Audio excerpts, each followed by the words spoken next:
कैसे हैं आप लोग? अच्छे हैं।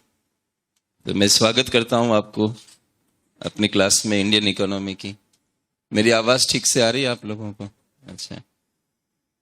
तो अभी जो पीटी का एग्ज़ाम हुआ है, यूपीएससी पीटी का 10 अक्टूबर को, तो आपको ठंड तो नहीं लग रही? बंद करवाना है ऐसे? ठीक है आप? अच्छा। कितने लोगों ने दिया ये एग्ज़ाम, यूपीएससी पीटी वाला? 3 4 5 लोगों ने दिया। अच्छा, कुछ लोग ऐसे जिन्होंने इस बार नहीं दिया लेकिन पहले कभी दिया हो? अच्छा, आपने दिया। बाकी लोगों ने अभी मतलब इसमें कोई एफर्ट नहीं लिया अभी तक। चलिए कोई बात नहीं। थोड़ा इससे अंदाज लगता है कि जिन लोगों को मैं पढ़ाने वाला हूँ वो किस तरह के हैं, थोड़ा देखना होता है, राइट? वैसे कोई फर्क नहीं पड़ता है। जो क्लास हम लोग पढ़ेंगे उसमें इस बात से कोई अंतर नहीं पड़ेगा कि आपका अनुभव क्या है। मतलब आपने पहले इंटरव्यू दे रखा है या नहीं दे रखा है, या पीटी दिया या नहीं दिया, इससे मेरी क्लास में कोई डिफरेंस नहीं आने वाला है। और जिस तरह से हम पढ़ेंगे इस क्लास में,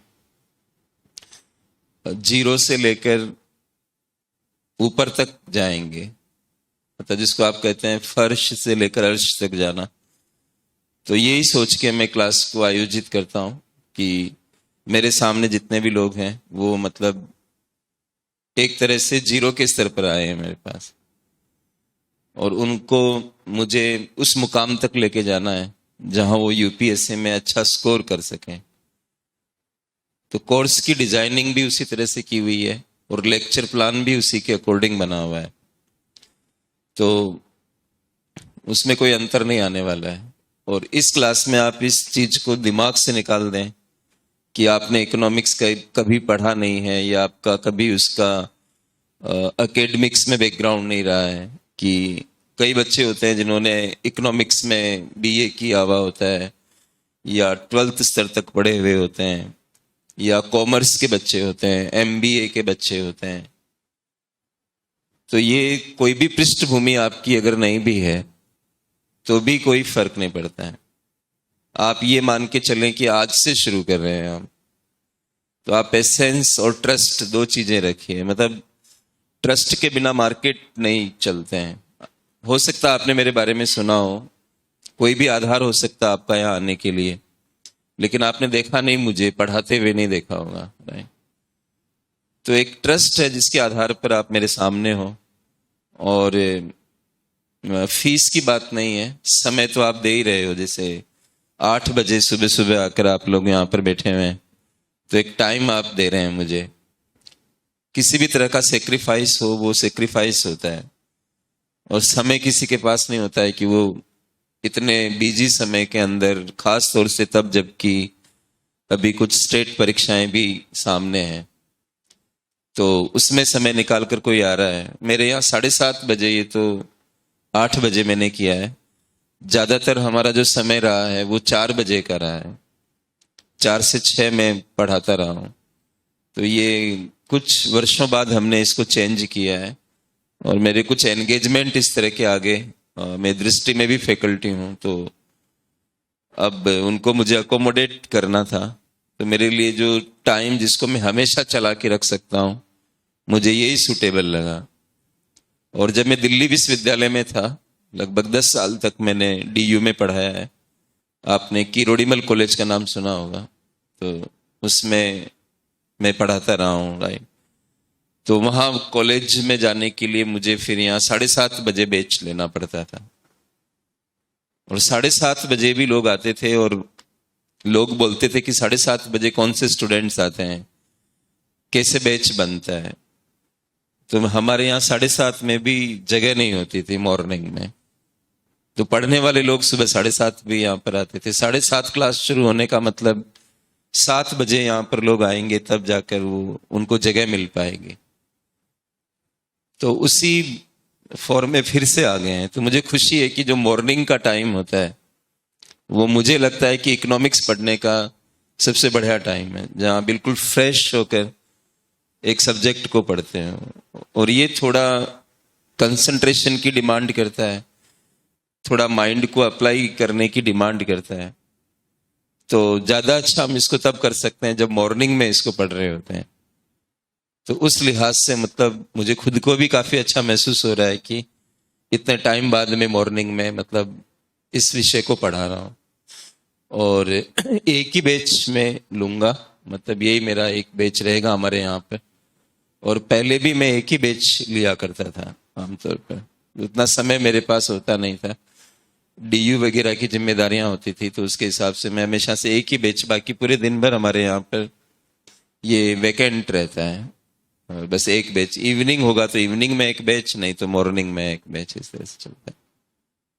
तो ये जो क्लास है इसको हम मेंस के सिलेबस से शुरू करने वाले हैं, मतलब, और लगभग मैं 35 to 40 क्लासेस के बीच में मतलब इसको खत्म करूंगा, मेंस के सिलेबस को। मतलब 40 से ज्यादा नहीं होगा, उसके अंदर में ही रहेगा।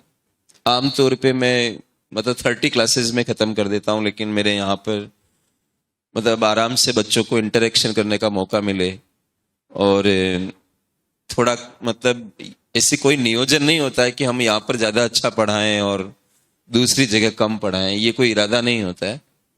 लेकिन कम संख्या के अंदर थोड़ा ये होता है कि कई चीजें आप एक्स्ट्रा डिस्कस कर सकते हो। तो 500 बच्चों की क्लास में आप उतना स्कोप नहीं ढूंढ पाते हैं, तो उसमें थोड़ा सा अंतर आ जाता है। बाकी मैं हर छात्र को अपना ही मानता हूं, चाहे हमारे यहाँ पढ़ रहा हो कहीं और पढ़ रहा हो, इससे कोई अंतर नहीं पड़ता है। वो काम में नहीं कर सकता कि इस तरह की निम्न मानसिकता के साथ। लेकिन मैंने देखा कि यहाँ पर थोड़ा सा मतलब ज्यादा समय आ जाता है मेरी अपनी क्लास में, यहाँ मैं कंफर्टेबल ज्यादा होता हूँ, वहां मेरे पर प्रेशर रहता है, और कई तरह के प्रेशर रहते हैं। एक तो पूरा जीएस होता है, तो उसमें अन्य सेगमेंट भी रहते हैं, तो ये दबाव रहता है कि भाई हम मेरा कोर्स कब पूरा होगा, तो इस तरह के दबाव भी रहते हैं। फिर क्लास में संख्या बहुत ज्यादा होती है, 500 700 ऐसे बच्चे रहते हैं, तो उसका एक दबाव बनता है टीचर के ऊपर, उतना कंफर्टेबल नहीं रह पाता है, चाहे उसको कितना भी अनुभव हो, कितना भी पुराना अध्यापक हो। दिखने में वो शांत नजर आ सकते हैं, लेकिन कहीं ना कहीं उनके दिमाग में हलचल रहती है, वो क्लास में प्रेशर रहता है उस चीज का। यहाँ में जो भी आप लिखेंगे मेंस के लिए, हम रोज क्लास जो लेंगे उसके हिसाब से जितने प्रश्न बनते हैं वो मैं आपको साथ में देता जाऊंगा। जैसे आज एक टॉपिक लिया तो उसमें क्या सवाल बन सकते हैं वो मैं आपको लिखाऊंगा। पहले सवाल कौन से आए हैं जो हम पढ़ रहे हैं उनका मैं संदर्भ दूंगा आपको, और ज्यादातर सवाल जो पीछे पूछे गए हैं वो आपके लेखन में ही आ जाएंगे। मतलब जो आप क्लास में लिखोगे उसकी लिखावट ही मैं इस तरह से कराऊंगा कि वो प्रश्न सोल्व होता जाएगा। ऐसा आपको लगेगा नहीं कि अलग से हेडिंग लगा के हम प्रश्न को सोल्व कर रहे हैं। अच्छा लेखन कौन सा होता है जिसमें आप स्मूथनेस भी रख रहे हो, जैसे टॉपिक डेवलप होना चाहिए वैसे उसको डेवलप भी कर रहे हो, और कोई प्रश्न आया है तो प्रश्न को भी उसके अंदर ले लिया अपने लैंग्वेज में। तो ये रहेगा जब मैं पढ़ाऊंगा आपको। जैसे भूमि सुधारों से क्लास को शुरू करूंगा मैं मेंस में, तो आपका पहला लाइन ही 2013 के मेंस पेपर में जो भूमि सुधार पे सवाल आया था वहीं से इंट्रोडक्शन शुरू होगा। तो ऐसे अलग अलग टॉपिक्स पे जो यूपीएससी ने सवाल किए वो अंदर आते जाएंगे, मैं बताता भी जाऊंगा आपको कि ये सवाल यहाँ पर पूछा, और कई जगह पर मैं ब्रैकेट में लिखाऊंगा UPSC mains 2013, UPSC mains 2014, UPSC mains 2016, bracket में लिखाता जाऊंगा। तो आपको वो भी ध्यान में रहेगा कि ये जो बात हमने लिखी है तो पहले इसका कहां पर सवाल बना है। तो लगभग मतलब 35 to 40 क्लासेस में मैं मेंस के कोर्स को पूरा करूंगा। और आपको ये लग रहा होगा कि इकोनॉमिक्स मतलब कितने लोगों ने आप में से थोड़ा बहुत पढ़ रखा है?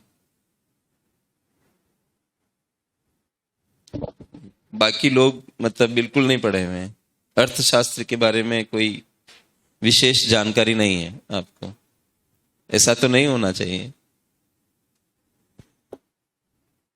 थोड़ा बहुत तो आइडिया होगा ना, न्यूज़पेपर पढ़ते होंगे आप, कुछ तो अंदाज बनता होगा ना, जिसे हम कहते हैं किसानों की आय को दोगुना करना,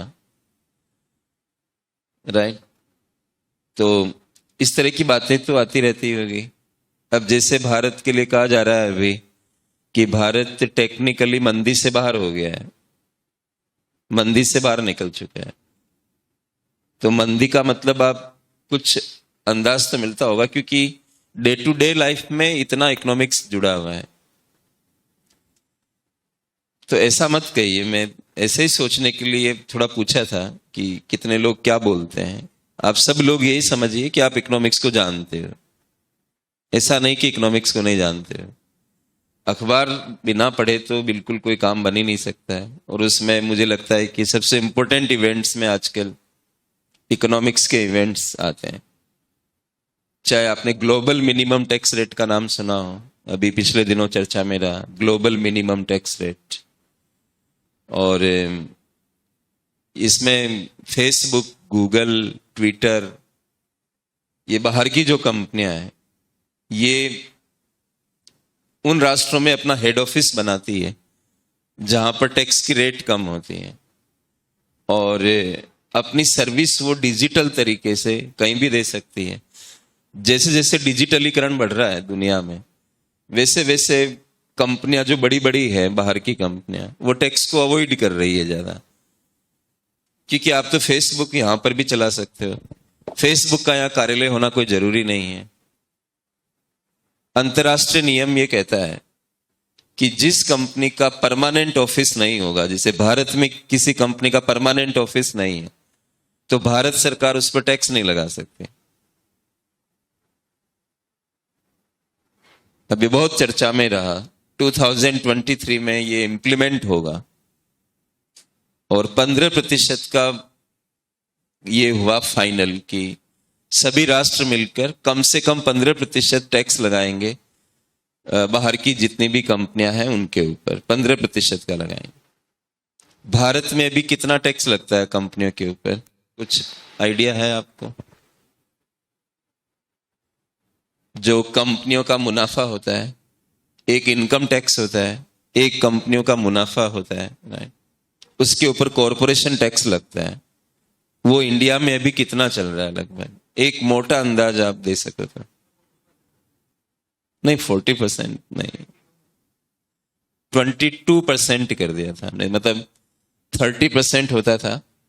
तो धीरे धीरे हमने, मतलब भारत में जो मंदी का माहौल बना, तो उसकी वजह से हमने उसको 22 पे कर दिया। इसमें सरचार्ज और लगता है, सेस और लगता है। आपने आर्टिकल 270 का नाम सुना होगा,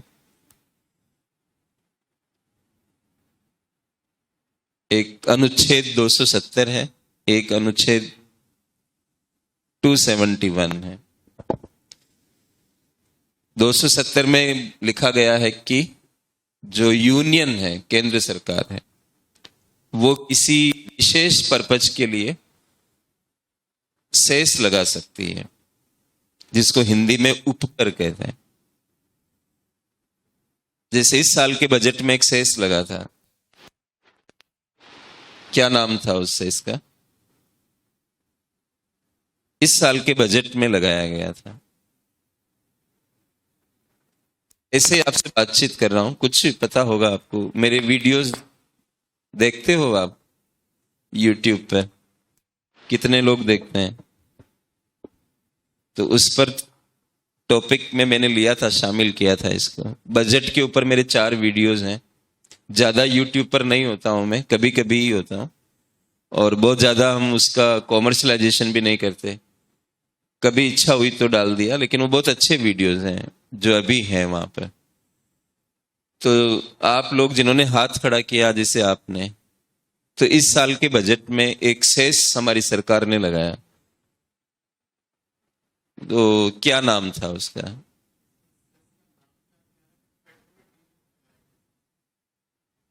पेट्रोल और डीजल के अलावा भी लगा है। उसका नाम था ये AIDC करके, ये सब चीजें आप थोड़ा, agriculture infrastructure and development cess, agricultural infrastructure and development cess, ये सेस लगाया था हमने। और सरकार ने साथ में ये बोला, सेस लगता है, कोई भी सेस लगे, सरचार्ज लगे, मतलब रेट बढ़ जाती है उस चीज की। सेस लगाओगे तो रेट बढ़ जाएगी, लेकिन सरकार ने कहा कि रेट नहीं बढ़ेगी, हम सेस इस तरह से लगाएंगे कि कीमत नहीं बढ़ेगी। अब कीमत नहीं बढ़ेगी मतलब टैक्स जितना अमाउंट जुड़ेगा, सेस जितना अमाउंट जुड़ेगा, और कीमत भी नहीं बढ़ेगी, इसका मतलब सरकार को रेवेन्यू में कोई फायदा नहीं होगा। रेवेन्यू कलेक्शन कब होगा? जैसे ये मार्कर है, ये 100 रुपए का है, 10% GST लगाते हैं हम इस पर, और इसकी रेट 110 होगी, तब तो हम कहेंगे कि भाई बेचने वाले ने क्या किया, कलेक्शन किया टैक्स का, राइट। ये मानकर चल रहे हैं कि इसकी कीमत कम नहीं हो सकती, 100 रुपए का 90 रुपए नहीं कर सकता। अब 10% आप टैक्स लगा रहे हो, तो इसकी रेट बढ़नी चाहिए, तभी टैक्स कलेक्ट होगा।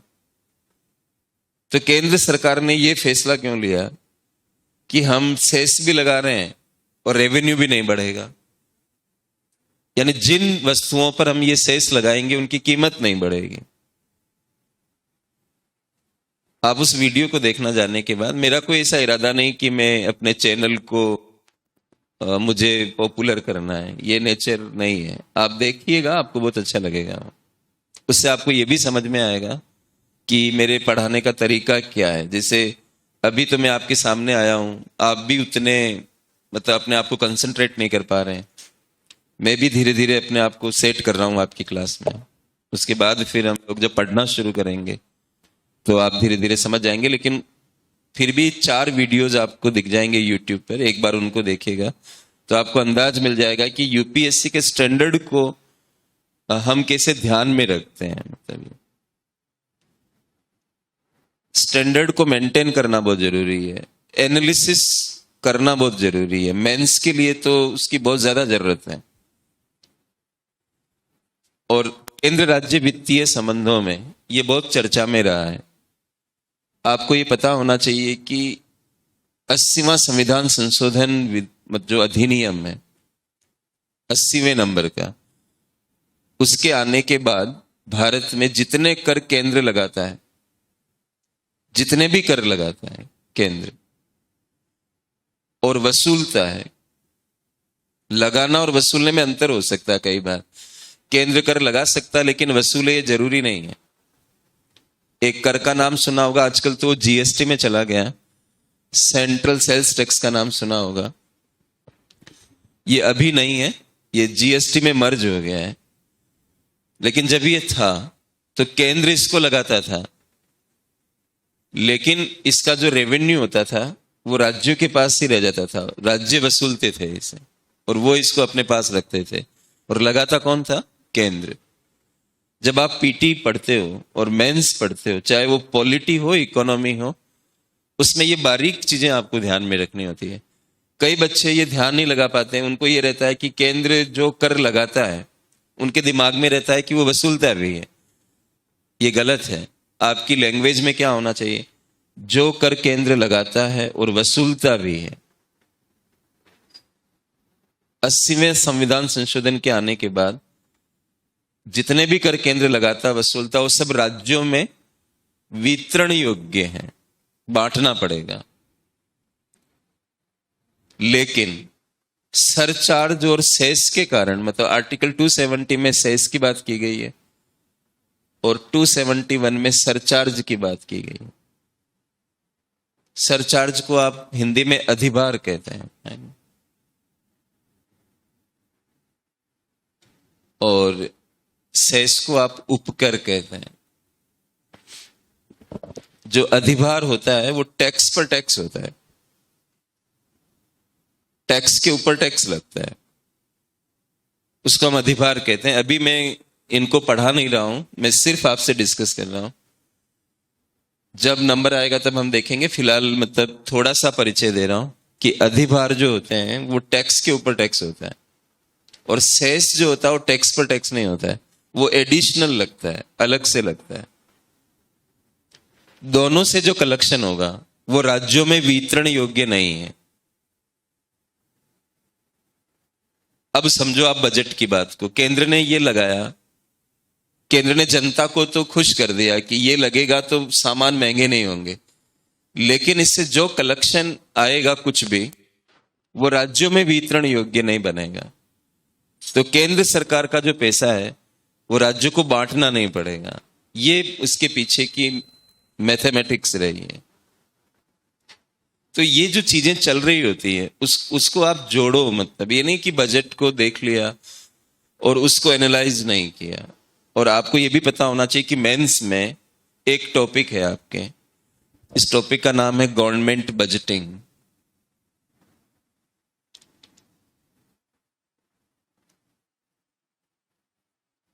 अभी मैं बताऊंगा, डिस्कस करूंगा आपसे। सरकारी बजटिंग नाम का टॉपिक है, आपको सिलेबस मिला होगा, ये आप एक बार खोलिए इसे।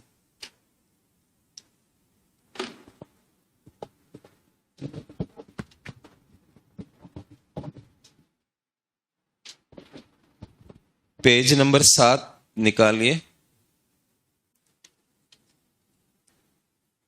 तो पेज नंबर 7 पर लिखा हुआ है, ऊपर ही ऊपर देखिए, syllabus for economics general studies main examination GS3 paper 4। तो निबंध को हम पेपर 1 कहते हैं, तो GS3 को पेपर 4 बोलेंगे। तो यहां पर मेंस का सिलेबस शुरू हो रहा है। अब आप दाईं तरफ आइए 8वें नंबर पेज पे, तो आपको ये टॉपिक दिख रहा है गवर्नमेंट बजटिंग, राइट। मैं अपनी क्लास में इसको कैसे लूंगा, वो लिखा हुआ यहां पर, role of government budget in the economy, यानी किसी भी बजट का इकोनॉमी में क्या महत्व है। आप देखते रहिए। Principles to be followed in good budgeting, यानी कि एक अच्छा बजट बनाने में कौन से सिद्धांत ध्यान में रखने चाहिए, वो पढ़ेंगे। टाइप्स ऑफ गवर्नमेंट बजटिंग, जैसे कि line item, performance, program, zero base budgeting दिख रहा होगा आपको। इसके बाद आउटकम बजट इन इंडिया, इसके बाद other issues, GST and black money, और इस तरह के टॉपिक्स। तो ये टॉपिक ये मैंने डिफाइन किया अपनी क्लास के हिसाब से कि मुझे क्या पढ़ाना है इस टॉपिक के अंदर। लेकिन पिछले पेपर्स अगर आप देखते हो तो इसमें सवाल GST पर भी आया हुआ, GST मैंने इसमें दिया है। इसमें सवाल आपको राजकोषीय घाटों के बारे में भी लेकर आया हुआ है। आपने एक एक्ट का नाम सुना होगा, FRBM एक्ट। नहीं भी सुना है तो कोई बात नहीं, लेकिन वो एक्ट में ये बताया गया है कि सरकार 2008-9 तक राजकोषीय घाटे को 3% तक कर देगी, GDP के 3% तक कर देगी। इस तरह का एक एक्ट है, मतलब। तो वो एक्ट UPSC ने सवाल पूछा है। तो FRBM एक्ट हम लोग मेंस में नहीं पढ़ेंगे, क्योंकि इसको मैं PT के स्तर पे पढ़ाता हूं। तो आप लोग PT को भी साथ में अगर मिलाएंगे, इसमें एक आधा सेक्शन ही ऐसा है जहां थोड़ा PT के सिलेबस की जरूरत पड़ती है, तो वो अगर आप मिला देंगे इसके साथ तो आपका मेंस बहुत अच्छा हो जाएगा। क्योंकि कभी कभी क्या होता है कि UPSC सिलेबस में जो लिखा हुआ होता है उससे थोड़ी बाहर चली जाती है। अगर आप यहां पर बजट नहीं लिखा हुआ है, यहां बजटिंग लिखा हुआ है। बजट और बजटिंग में डिफरेंस है। बजटिंग बोलते हो आप तो उसमें सैद्धांतिक बातें होती है कि एक बजट की भूमिका क्या है, सिद्धांत क्या होते हैं, टाइप्स क्या होते हैं, इस तरह की बातें उसमें होती है। तो लेकिन UPSC का आप पुराना अनसोल्ड पेपर देखते हैं तो वो FRBM एक्ट भी पूछ रहा है, GST भी पूछ रहा है, एक टैक्स एक्सपेंडिचर के बारे में भी पूछा उन्होंने। तो उन सबको हम कैसे अपने कंट्रोल में लेके आए, उसके लिए PT में एक चैप्टर में पढ़ाता हूं, पब्लिक फाइनेंस। पब्लिक फाइनेंस सरकार का फाइनेंस होता है, तो वो चीजें बेसिक्स बहुत सारी आपको वहां पर मिल जाती है। तो उसको और इसको मिला के अगर आप पढ़ते हो तो आराम से मेंस के सवाल आपके सोल्व हो जाते हैं उसमें, राइट। तो ये अब और पेपर्स को थोड़ा आप देखते हो तो कभी कभी क्या होता है, यूपीएससी क्या करती है कि जो बजट आया हुआ होता है, बजट तो 1 फरवरी को आ जाता है, आपको पता होना चाहिए। जैसे अब अगला बजट जो है वो 1 फरवरी 2022 को आ जाएगा, और आपका मेंस मतलब अब तो वो सेशन को सही करने वाले हैं क्योंकि पीटी जून में होगा शायद ना, जून में, तो अक्टूबर वगैरह में मेंस होगा फिर नेक्स्ट ईयर। तो फरवरी में बजट आ जाता है और मेंस जब आपका होता है तो एक टाइम गैप हो जाता है उसमें। तो मैंने ये ट्रेंड देखा है कि अगर कोई अच्छी बात है बजट में, कोई डिफरेंट चीज करी गई है बजट में, तो उस पर एक सवाल बना देता है मेंस के अंदर। और 2 बार आ चुका है ऐसा, 2 बार पूछ चुका है यूपीएससी बजट के ऊपर, बजट में जो अनाउंसमेंट होता है उसके ऊपर कर चुका है वो सवाल। तो वो देखना होता है कि बजट में क्या ऐसा अलग चीज आई है। तो गवर्नमेंट बजटिंग के चैप्टर में वो ये भी करता है कि जो करंट बजट भारत का है उसमें कोई मुद्दा उठाया गया है या कोई प्रावधान किए गए हैं तो उसको भी वो पूछता है। तो सिलेबस को समझने का तरीका क्या होता है, पुराने पेपर्स, सिलेबस देखोगे आप तो सिर्फ इतना ही तो लिखा हुआ गवर्नमेंट बजटिंग, बस इतना लिखा हुआ है। इसमें हमें क्या पढ़ना है ये पता आपको कैसे लगे, ये पता लगाने के लिए आपको अनसोल्ड पेपर देखने पड़ेंगे, तब आपको अंदाज बनेगा कि इस टॉपिक से रिलेटेड यहां तक यूपीएससी जा सकती है। और यूपीएससी की तुलना में बस से करता हूं, जो बस होती है वो साइडवेज भी हो जाती है कई बार। तो बहुत ज्यादा पढ़ने के बजाय आप इस चीज पर ज्यादा काम करें। सबसे ज्यादा काम जो किसी स्टूडेंट को मेरे हिसाब से करना होता है वो ये करना होता है कि वो सिलेबस को अच्छे से समझे, पहले ये पता लगा ले कि मुझे पढ़ना क्या है। अब इकोनॉमिक्स ले लीजिए आप, 100 ईयर्स में भी एक इंसान इकोनॉमिक्स को पूरा नहीं पढ़ सकता है, इतना विस्तार है इसका। तो क्या हम हर तरह की इकोनॉमिक्स पढ़ेंगे क्लास में? मेरी आदत क्या होती है, ये तो हम कम स्टूडेंट्स हैं, दृष्टि में भी मैं और लाइव क्लासेस में भी मैं अपना मॉडल फॉलो करता हूं। मैं स्टूडेंट्स की मनमर्जी के हिसाब से नहीं चलता, उनको मैं अपना मॉडल बताता हूं कि आपको ऐसे पढ़ना पड़ेगा, क्योंकि वो पढ़ने के लिए आए हम लोगों से। और मैं 2004 से पढ़ा रहा हूं, कई सारे स्टूडेंट्स पढ़ाए हैं मैंने। और ये तो कोविड का एक केस आ गया कि ऑफलाइन वगैरह सारे बंद हो गए, एक गैप लग गया हम लोगों के उसमें। बाकी कभी शायद कोई दिन रहा होगा जहां मैंने 2000 बच्चे एक दिन में नहीं पढ़ाए हैं, मतलब अपने यहाँ दूसरों के यहाँ, मतलब कुल मिला के मैं 2000 बच्चों से मिलता रहा हूँगा रोज। और 20 साल हो गए मुझे, मतलब लगभग 2004 में मैं दिल्ली में पढ़ा रहा हूँ, उससे पहले भी मेरा टीचिंग अनुभव रहा है। हाँ, डेडिकेटेड रूप से यूपीएससी के लिए मैं 2004 से हूं और इसी विषय को पढ़ा रहा हूं जो आप मेरे से पढ़ने आए हो। भारतीय अर्थव्यवस्था के अलावा मैंने कोई विषय नहीं पढ़ाया, जबकि आपको ये भी अंदाज लग रहा होगा थोड़ा थोड़ा कि ये आर्टिकल्स जो मैं बोल रहा हूं, मुझे लगभग 250 आर्टिकल याद होंगे इंडियन कॉन्स्टिट्यूशन के।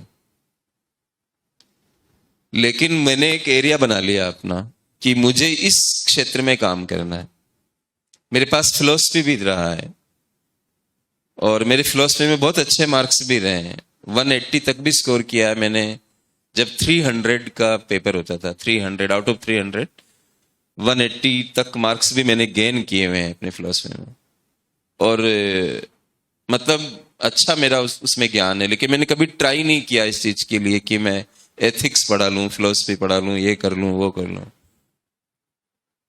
कम बच्चे होंगे तो कम को पढ़ाऊंगा, ज्यादा होंगे ज्यादा को पढ़ाऊंगा, कम मिलेगा तो ठीक है, ज्यादा मिलेगा तो ठीक है, सब्जेक्ट यही रखना है हमेशा। तो जो आदमी 20 साल से एक ही विषय में जूझ रहा है, स्टेट के लिए मैंने कभी नहीं पढ़ाया, राज्य स्तरीय परीक्षाओं के लिए मैंने कभी नहीं पढ़ाया।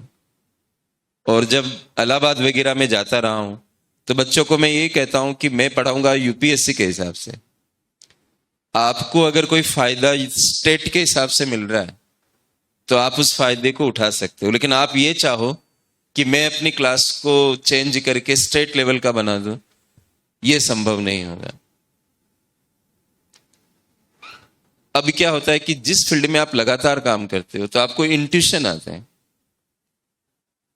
इंट्यूशन आ जाते हैं कई बार। वो इंट्यूशन पर भी टीचर काम करता है। आपको मैं एक अपना एग्जाम्पल बताता हूं।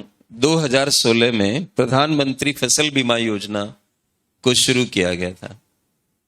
नाम सुना ही होगा इस योजना का, तो प्रधानमंत्री फसल बीमा योजना। आप ये सिलेबस है आपके पास, एग्रीकल्चर से रिलेटेड टॉपिक्स देखिए आप। मैं बताता हूं आपको। यहां से देखिए आप, गवर्नमेंट बजटिंग के नीचे से देखिए, जो गवर्नमेंट बजटिंग 8वें नंबर पेज पे आप देख रहे थे, वहां से देखिए नीचे दिखा हुआ transport and marketing of agricultural produce and issues related and related constants दिख रहा है। अंग्रेजी में ये सिलेबस इसलिए लिखा हुआ है, आप इसकी चिंता मत करना, मैं अंग्रेजी में नहीं पढ़ाऊंगा, आपको हिंदी में ही पढ़ाऊंगा। लेकिन सिलेबस जो होता है यूपीएससी का, उसको मूल रूप में समझोगे आप, वो ज्यादा सही है। तो एक ये टॉपिक है एग्रीकल्चर से रिलेटेड। इसके बाद नीचे दिख रहा होगा आपको direct and indirect farm subsidies in India, प्रत्यक्ष और अप्रत्यक्ष कृषि सब्सिडियां, ये टॉपिक दिख रहा होगा आपको। इसके बाद आपको दिख रहा होगा एमएसपी, मिनिमम सपोर्ट प्राइस। आप यूपीएससी का सिलेबस देखोगे तो मतलब इस तरह के टॉपिक्स दिखेंगे आपको। जो लाल शाही में मैंने लिखे हुए हैं, ये टॉपिक यूपीएससी ने लिखे हुए हैं। जो ब्लैक में दे रखे हैं वो मैंने लिखे हुए हैं, मतलब कि इसके अंदर ये पढ़ा जाना चाहिए, राइट। अब इसी में आप, उन्होंने तो केवल एमएसपी लिखा यूपीएससी ने, और ये यहां तक आकर खत्म हो जाता है। जो एमएसपी का chapter positive and negative effects of MSP दिख रहा है आपको। मैं 2016 का जो मेंस होने वाला था, तो मैं ऐसे एक बैच में आने वाला था। उस समय 4 बजे मेरा बैच होता था और एमएसपी का चैप्टर चल रहा था। तो ऑफिस में बैठा हुआ था, मुझे एकदम लगा कि इस बार एमएसपी पर सवाल नहीं आएगा, जबकि सिलेबस में है। मुझे लगा कि प्रधानमंत्री फसल बीमा योजना पर सवाल आना चाहिए। अब आप सिलेबस देखोगे तो कहीं पर भी यूपीएससी ने यह नहीं लिखा कि फसल बीमा योजना आपके सिलेबस में, कहीं भी नहीं दिखेगा। आप, ये तो मैं दूंगा आपको, आप इसको घर ले जाना और फिर जो आपको यूपीएससी की वेबसाइट पे जो सिलेबस दे रखा है उसको देखना। आप फसल बीमा के बारे में कहीं पर भी यूपीएससी ने नहीं दिया। लेकिन फिर मुझे क्यों लगा कि इस पर सवाल आना चाहिए जब सिलेबस में नहीं है? तो मैंने दिमाग ने इसको लिंक किया एमएसपी के साथ। एमएसपी की एक सबसे बड़ी कमी क्या है? वो कीमत की सुरक्षा देती है।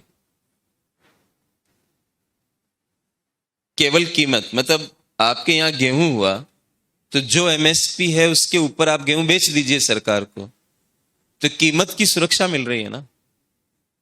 लेकिन एक चीज सोचिए आप कि, इसको मिटा देता हूं,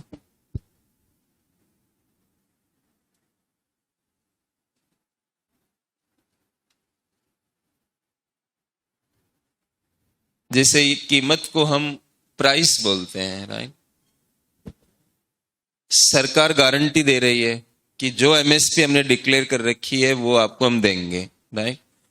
तो हम मान लेते हैं कि सरकार की जो प्राइस है वो ये है, मतलब मिनिमम सपोर्ट प्राइस ये है, इनटू क्वांटिटी, इन दोनों को गुणा करोगे आप, तब आपको इनकम आएगी। कीमत ऊंची है,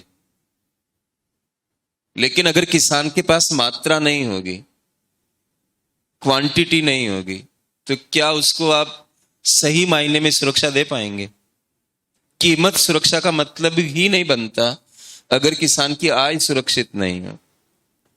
मान लीजिए कोई कारण बन गया, जैसे कि मतलब टिड्डियां होती है, टिड्डी दल होते हैं, उन्होंने हमला बोल दिया, हेल स्टॉर्म आ गया, कुछ मतलब शीतलहर चल गई, कोई भी ऐसा कारण बना जिससे किसान का उत्पादन ड्रॉप कर गया, मतलब ये क्वांटिटी खत्म हो गई उसकी, अब सरकार उसको सुरक्षा कैसे देगी? क्योंकि जो फूड कॉरपोरेशन ऑफ इंडिया है, नाफेड है, नाम सुना होगा आपने, ये सब खरीदने वाली संस्थाएं हैं। एफसीआई खरीदता है, नाफेड खरीदता है, सीसीआई का नाम सुना होगा, कॉटन कमीशन ऑफ इंडिया। किसी के भी पास आप जाओगे तो वो आपको कहेंगे ना कि मात्रा लेके आओ, कीमत तो हम तब देंगे ना जब आपके पास कुछ सामान होगा। तो ये एमएसपी की कमी हुई या अच्छाई हुई, आप बताइए? कमी हुई है। अब यूपीएससी ने आपके सिलेबस में एमएसपी दिया, अब ये आप सोचिए कि इसमें क्या पढ़ना है। आप सोचिए, पेपर सेटर को तो मालूम है कि मुझे क्या सवाल देने हैं, तो एमएसपी क्या है यही नहीं पढ़ना है, उसमें क्या कमी है ये भी देखना है। और करंट में कोई चीज आ गई तो आपको दिमाग दौड़ाना है कि ये कैसे मेरे सिलेबस से जुड़ तो नहीं जाएगा कहीं। और मैं आपको 100% कह रहा हूं, आप इस सुबह का समय है, मैं बिल्कुल भी मतलब असत्य नहीं बोल रहा हूं। ये बाहर बैठा हुआ, मैं 15 मिनट बचे हुए थे मेरी क्लास में और मुझे स्ट्राइक किया अंदर से। तो मैंने कहा अब इतना जल्दबाजी में किसी टॉपिक को मैं, क्योंकि मेंस के बच्चों के साथ आप मजाक नहीं कर सकते कि ऐसे गए और बस निकल के आ गए। ये इंट्रो में ही बात कर रहा हूं आपसे, बाकी तो मेरी क्लास में आप जब आओगे उसके बाद हम लिखना शुरू करेंगे, लिखाऊंगा समझाऊंगा, लिखाऊंगा समझाऊंगा, यही चलेगा हमारी क्लास में। यहाँ केवल बोलने का कोई फायदा नहीं है। आप जब तक किसी को लेखन में नहीं लेके आओगे तो मेंस का फायदा क्या है पढ़ने का? और अंदर से मुझे लग रहा था कि ये सवाल आएगा, ये बच्चे, और मेरे पास ज्यादातर बच्चे ऐसे होते हैं जो मतलब इंप्रूवमेंट के लिए, मेंस वगैरह को बहुत अच्छा करने के लिए इस तरह से आते हैं। तो उनका नुकसान कैसे हो, मतलब मैंने जल्दी से 15 मिनट में उस टॉपिक को तैयार किया। टॉपिक प्रधानमंत्री फसल बीमा योजना को नहीं पढ़ाना था मुझे, विश्लेषणात्मक जाना था। डेटा चाहिए, जैसे आप कहोगे कि कुछ लिखाना आपको कि भारत में ज्यादातर जो किसान है वो तो आपको पता है कि मार्जिनल और स्मॉल टाइप के किसान है। 86% किसान भारत के किस कैटेगरी में आते हैं? सीमांत और लघु, यानी वो उनके खेतों का आकार 2 हेक्टेयर से भी छोटा है। सीमांत किसान उनको कहते हैं जिनके पास जो खेत है उसकी साइज 1 हेक्टेयर से कम है। लघु उसको कहते हैं जिसकी साइज 2 हेक्टेयर से कम है। छोटे छोटे किसान है हमारे यहाँ। 86% किसान सीमांत और लघु प्रकार के हैं। उनके पास बैकअप नहीं है, ज्यादा जमीन भी नहीं है, और पीछे का बैकग्राउंड देखेंगे तो उन्होंने कितना पैसा बचत कर ली होगी। भारत के किसान तो अपना गुजारा भी ठीक से नहीं कर पाते, 86% किसान। मेरे घर में भी खेती है, मेरे यहां भी खेती है, लेकिन मेरे यहां जो खेती है वो मेरे लिए क्या करती है? मेरी समृद्धि को बढ़ाती है। मतलब जितना मैं यहां कमाता हूं उसमें 10-20 हजार रुपए, 50 हजार रुपए मेरे गांव में जो खेती है वो मेरी इनकम को बढ़ा देती है इस अमाउंट से, ऐसे मानो आप। लेकिन मैं इसको आजीविका नहीं कह सकता कि मेरी खेती बर्बाद हो जाएगी तो मेरी आजीविका खत्म हो जाएगी। टॉपिक्स को उठाना पड़ता है, मेंस के लिए उसको उठाना पड़ता है। लेकिन जो 86% किसान है उनके लिए वो आजीविका है, रामेश्वर के लिए नहीं है। जहां आप लाइवलीहुड की बात करते हो, जहां आजीविका की बात करते हो, वहां पर एक स्टेट की ड्यूटी क्या बनती है? आर्टिकल 38 में कल्याणकारी राज्य की बात हम करते हैं। एक स्टेट का क्या मतलब बनता है कि कम से कम उनकी इतनी इनकम को पक्का कर दे, एंश्योर कर दे कि उनकी आजीविका में, नॉर्मल जो लाइफ है उसमें कोई अंतर नहीं पड़े। तो मैंने इस तरह की प्रस्तावना लिखाकर उस टॉपिक को शुरू किया था मेंस में। एमएसपी की कमी भी बताई। एमएसपी बाजार जोखिम के विरुद्ध किसानों को सुरक्षा देती है। बाजार जोखिम किसको कहते हैं? कीमत का ऊपर नीचे होना। उसके विरुद्ध सुरक्षा देती है, लेकिन वो इनकम की सुरक्षा नहीं देती है। अगर किसी कारण से, और भारत की जो खेती है वो मानसून पर निर्भर है, ये भी हम कहते हैं, और अनिश्चितता उसमें बनी रहती है, तो इस बात की संभावना ज्यादा है कि उसकी क्रॉप बर्बाद हो जाएगी। ये मान के हमें चलना पड़ेगा। जब हम पॉलिसी बनाएंगे तो हम अच्छी चीज को मान के नहीं चल पाएंगे कि नहीं ऐसा तो नहीं होगा। हम वर्स्ट सिनारियो लेंगे, उसको मान के फिर देखेंगे।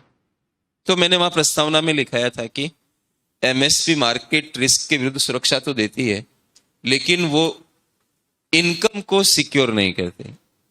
और भारत जलवायु परिवर्तन से प्रभावित होने वाला एक बड़ा राष्ट्र है।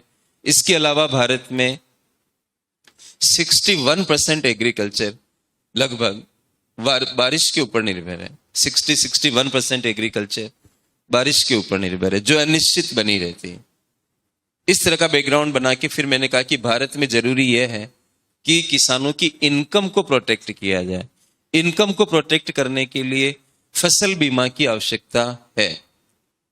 तो उसकी आवश्यकता को समझाया। फिर बाद में मैंने प्रधानमंत्री फसल बीमा योजना को पढ़ाया। बात खत्म हो गई, पेपर आया सामने, सीधा सवाल था। सवाल क्या था? फसल बीमा की आवश्यकता बताइए भारत में।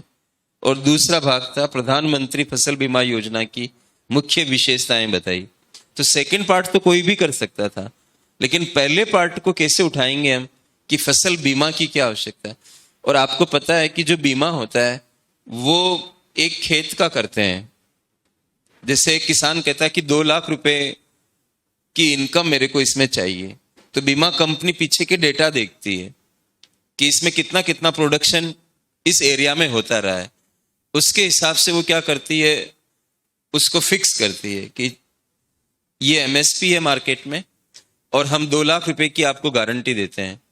उसके बदले में किसान प्रीमियम देता है बीमा कंपनी को। उसका भी आपको पता है कि किसानों का प्रीमियम फिक्स कर दिया सरकार ने, 2%, 1.5%। खरीफ की फसल है तो 2%, रबी की फसल है तो 1.5%, हॉर्टिकल्चर है तो 5%। इतना ही प्रीमियम किसान को देना है। अगर बीमा कंपनी ज्यादा प्रीमियम मांग रही है, जिससे बीमा कंपनी कहती है 10% प्रीमियम लूंगी। ये प्रीमियम किस चीज का होता है? जिस इनकम को आप फिक्स कराते हो। जैसे 2 लाख रुपए फिक्स कराई किसान ने, तो 10% का मतलब 20,000 रुपए देने पड़ेंगे बीमा कंपनी को। अगर आपको 2 लाख रुपए की इनकम नहीं होती है तो वो देगी आपको, लेकिन इसके बदले में वो क्या लेगी आपसे? 10% प्रीमियम, जो 20,000 रुपए हुआ। लेकिन फिर भी भारत में किसानों को क्या करना है? उनको कम देना है। अगर खरीफ की फसल है तो 2% देना है केवल।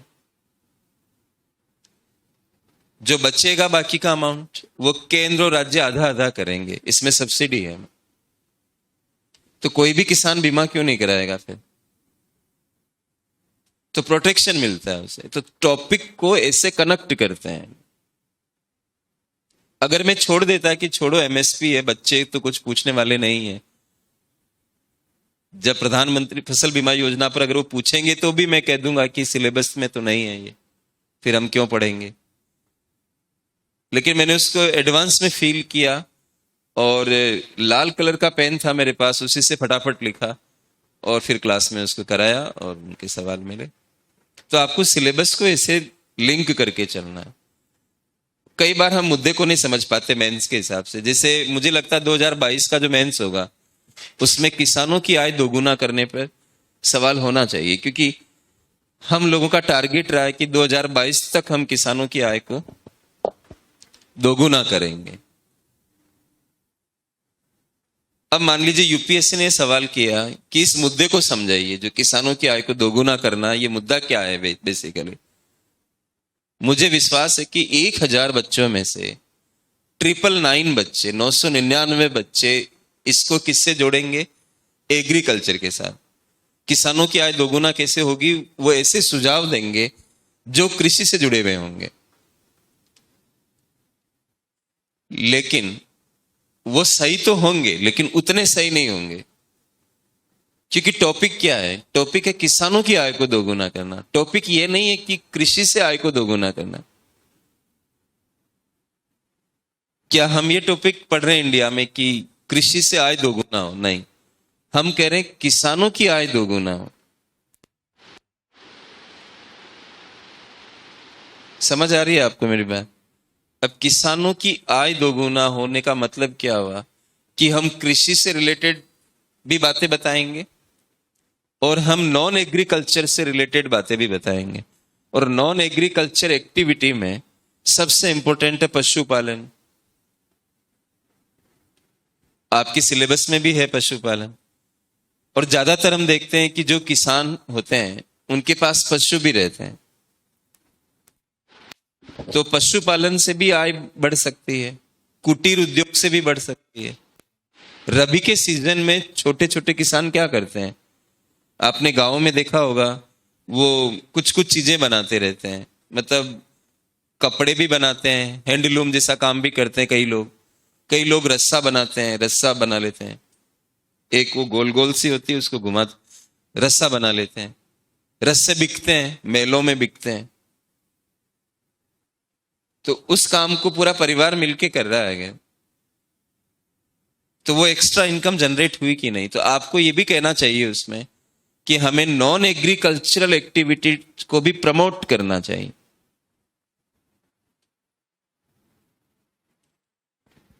ज्यादातर बच्चे, और इस टॉपिक की मैं बात करूं तो वो ज्यादातर और क्या समझाएंगे एग्रीकल्चर में कि किसानों की उपज का सरकार उनको सही मूल्य दे, एमएसपी ज्यादा होनी चाहिए, ऐसा भी कुछ लोग लिख देंगे। और ज्यादातर बच्चे यही बताएंगे कि उनका उत्पादन अच्छा हो, उनकी मार्केटिंग अच्छी हो, उनकी प्राइसिंग अच्छी हो, इस तरह की चीजें। लेकिन वो इस बात को भूल जाएंगे कि हम खर्च को कम करके भी इनकम बढ़ा सकते हैं। जैसे आपने एक नाम सुना होगा, जीरो बजट नेचुरल फार्मिंग। ये आजकल चर्चा में है, 2-3 साल से ये शब्द चल रहा है, जीरो बजट नेचुरल फार्मिंग। दो शब्द हैं ये, मतलब जीरो बजट मतलब एक हो गया जीरो बजट, एक हो गया नेचुरल। फार्मिंग तो कॉमन हो गया, जीरो बजट आप कह सकते हो, zero budget and natural farming. हालांकि ये फुल फॉर्म ऐसा नहीं होता है, होता तो ऐसा ही है, जीरो बजट नेचुरल फार्मिंग, लेकिन मैं समझाने के लिए बोल रहा हूं zero budget and natural farming. जब आप कहते हो जीरो बजट तो इसका मतलब क्या होता है, बजट का मतलब क्या होता है? कहीं पर भी आप जाते हो, जैसे आप स्मार्टफोन लेने के लिए गए एक दुकान में, आपने कहा मेरे को फोन लेना है, सबसे पहला सवाल क्या होगा, बजट क्या है आपका? यही पूछेगा वो, नहीं तो आप आजमा के देख लीजिए, बजट क्या है का मतलब क्या है, कितना खर्च करना चाहते हो, कितना टारगेट है आपका, उसके हिसाब से मैं फोन दिखाऊंगा। तो बजट शब्द इस तरह से बोलचाल की भाषा में आ जाता है, तो आपको ज्यादातर इसका मतलब क्या निकालना है, खर्च हम कितना करने वाले हैं। तो जीरो बजट नेचुरल फार्मिंग, तो जीरो बजट का मतलब कम खर्च की, जीरो खर्च की खेती।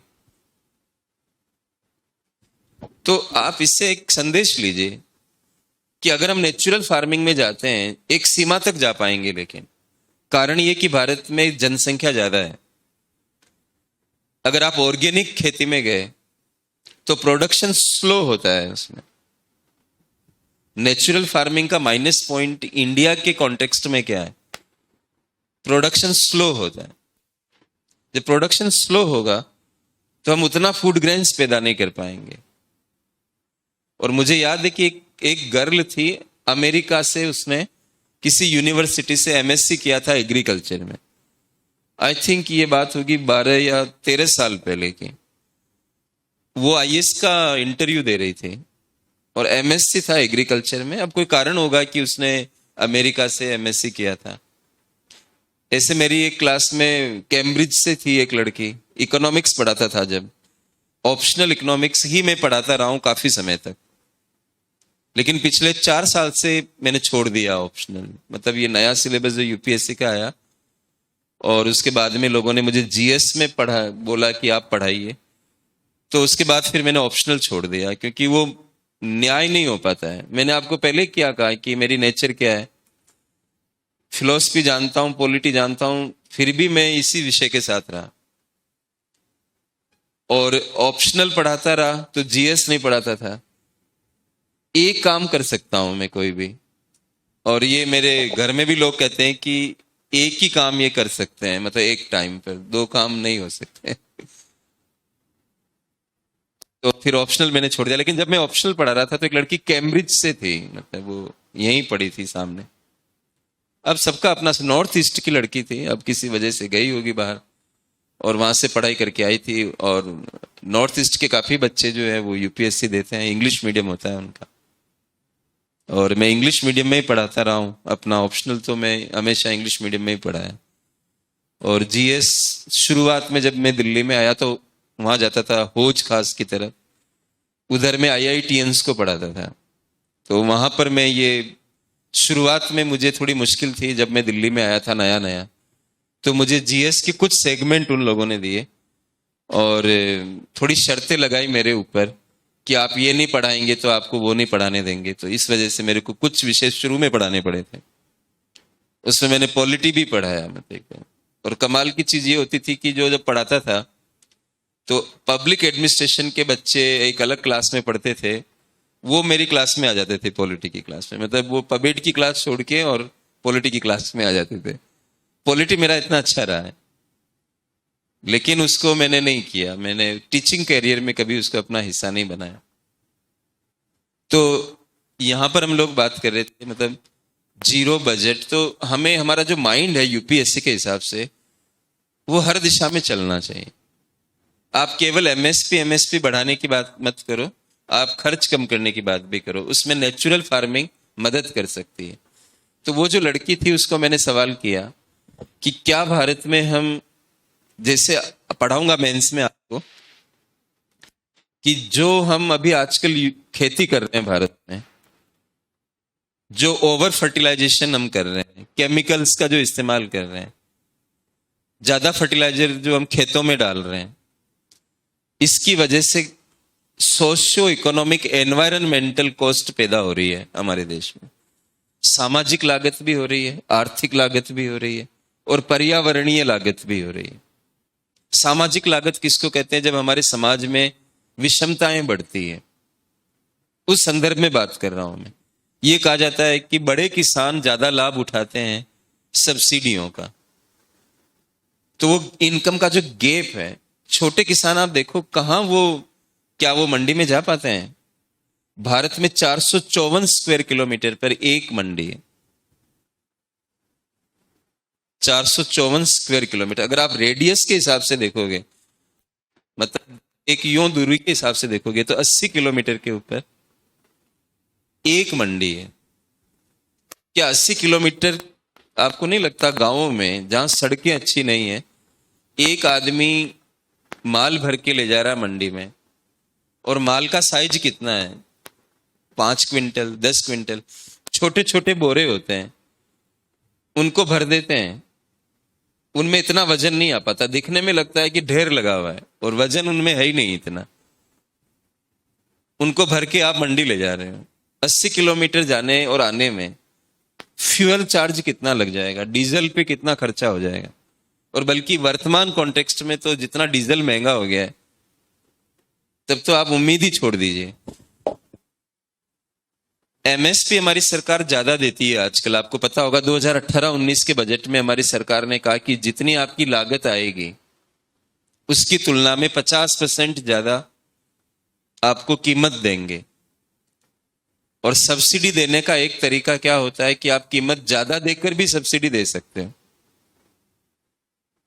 सब्सिडी क्या होता है? एक लाभ होता है ना, मतलब हम उसको कैसे देखते हैं कि वो एक लाभ है, आर्थिक लाभ है। हमें कोई चीज सस्ती मिल जाए, वो भी सब्सिडी है। वहां पर भी गैस का सिलेंडर 800 का आता हो, हमें 400 का मिल रहा हो, तो सस्ता पड़ा, तो 400 रुपए की सब्सिडी मिली होगी, तब तो हमें वो 400 का पड़ रहा है। एक एग्जाम्पल दे रहा हूं आप। चलो इसको हटा देते हैं।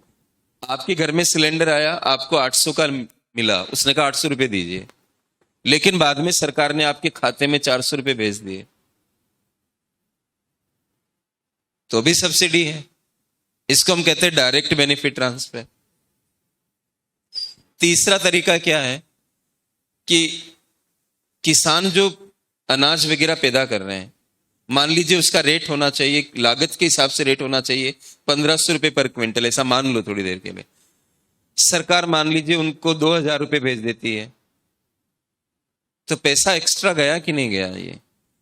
तो सब्सिडी 3 तरीके से दे सकते हैं, सामान सस्ता करके, आपके खाते में ट्रांसफर करके, और अगर आप कुछ बना रहे हो तो आपको ज्यादा पैसा देकर। राइट? अब सरकार सब्सिडी दे रही है खेती में, बिजली पर और सिंचाई पर, फर्टिलाइजर पर और एमएसपी के जरिए। ये तरीके हैं हमारे देश में, और मैं पढ़ाऊंगा, WTO वगैरह के मुद्दे भी इसमें शामिल रहते हैं, तो पूरा क्लास में पढ़ेंगे व्यवस्थित ढंग से। अभी मैं बोलचाल में ही ले रहा हूं इस चीज को। एमएसपी का लाभ लेने के लिए आपको कहां जाना पड़ेगा? आपने पढ़ा होगा कि जो एफसीआई है वो मंडियों में ही खरीदारी करता है, और वो खरीदारी भी वो हर स्टेट में नहीं करता है। जहां पर ज्यादा उत्पादन होता है, जैसे पंजाब में, हरियाणा में, वेस्टर्न यूपी में, मध्य प्रदेश में। मध्य प्रदेश भी आजकल मतलब अच्छा उत्पादन कर रहा है, तो उधर है। लेकिन आपको बिहार में उधर नहीं एफसीआई जाता है, कुछ एक सेंटर हो सकते हैं, बाकी वो नहीं जाता है। तो वो क्या करता है, वो व्यापारी जो होते हैं मंडियों में, उनको कहता है कि आप खरीदो, और बदले में कमीशन देता है उनको कुछ। तो अब किसान को तो मंडी में जाना पड़ेगा, वो जा नहीं पाएगा क्योंकि माल कम है। कौन जा पाएगा? जिसके पास 2 ट्रक माल है, 3 ट्रक माल है, वो बड़े किसान हैं, वो चले जाएंगे वहां पे। और ये जो फार्म बिल हमारे देश में हंगामा हो रहा है, किसान आंदोलन कर रहे हैं, आपने खुद ने भी सोचा होगा, मैं खुद पढ़ाऊंगा इस क्लास में, ये फार्म बिल भी आएंगे आपकी क्लास में। सारे टॉपिक्स हैं, कोई टॉपिक छूटने वाला नहीं है मेरी क्लास में। एकदम अपडेट करके ही भेजूंगा आपको। उसमें मेरी, आप खुद कहोगे कि सर ये जो एक बिल है, 3 जो एक्ट बन गए, अब तो एक्ट का रूप ले लिया उन्होंने। एक एक्ट किस बारे में है कि किसान अपना माल कहीं भी बेच सकता है, वो मंडियों में भी, जिनको एपीएमसी मंडियां कहते हैं। और मैंने एपीएमसी को करवा रखा, देखिए आप इधर देखिए, एक बार खोलिए इसको। आप पेज नंबर 8 पे आइए।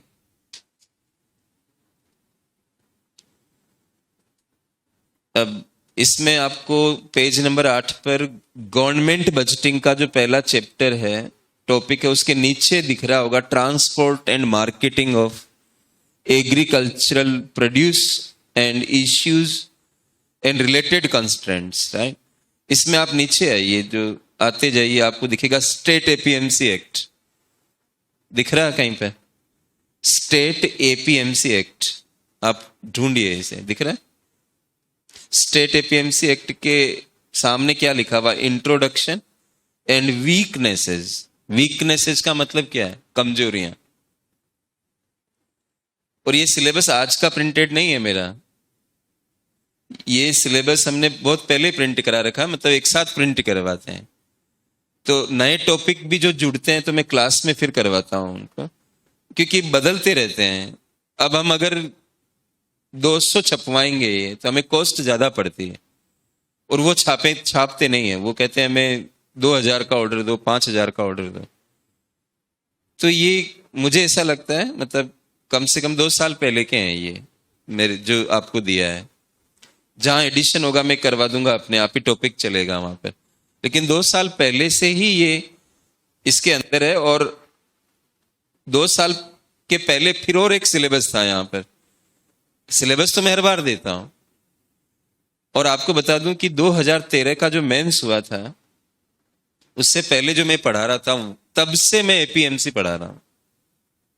आप पुराने नोट्स मेरे मिल जाए कहीं पर, बहुत पुराने हैं मतलब, तो आप देखेंगे उसमें ये सब करवा रखा मैंने पहले से ही। ऐसा नहीं कि अब चर्चा में आया तो मैंने इसमें टॉपिक डाल दिया, ऐसा नहीं, पुराने प्रिंटेड है। तो एपीएमसी एक्ट एक होता है, राज्य बनाते हैं, और ये मैं पढ़ाऊंगा, इसका कुछ प्रावधान पढ़ाऊंगा आपको। इसमें एक प्रावधान क्या होता है कि किसान अपना माल मंडी में बेचेंगे, और उसमें ये लिखा हुआ है कृषि वस्तुओं का पहला विक्रय मंडी में होगा। लैंग्वेज क्या है? कृषि वस्तुओं का पहला विक्रय। किसान मंडी में बेचेंगे ये नहीं लिखा हुआ है। कृषि वस्तुओं का पहला विक्रय मंडी में होगा। कौन सी मंडी में? एपीएमसी में।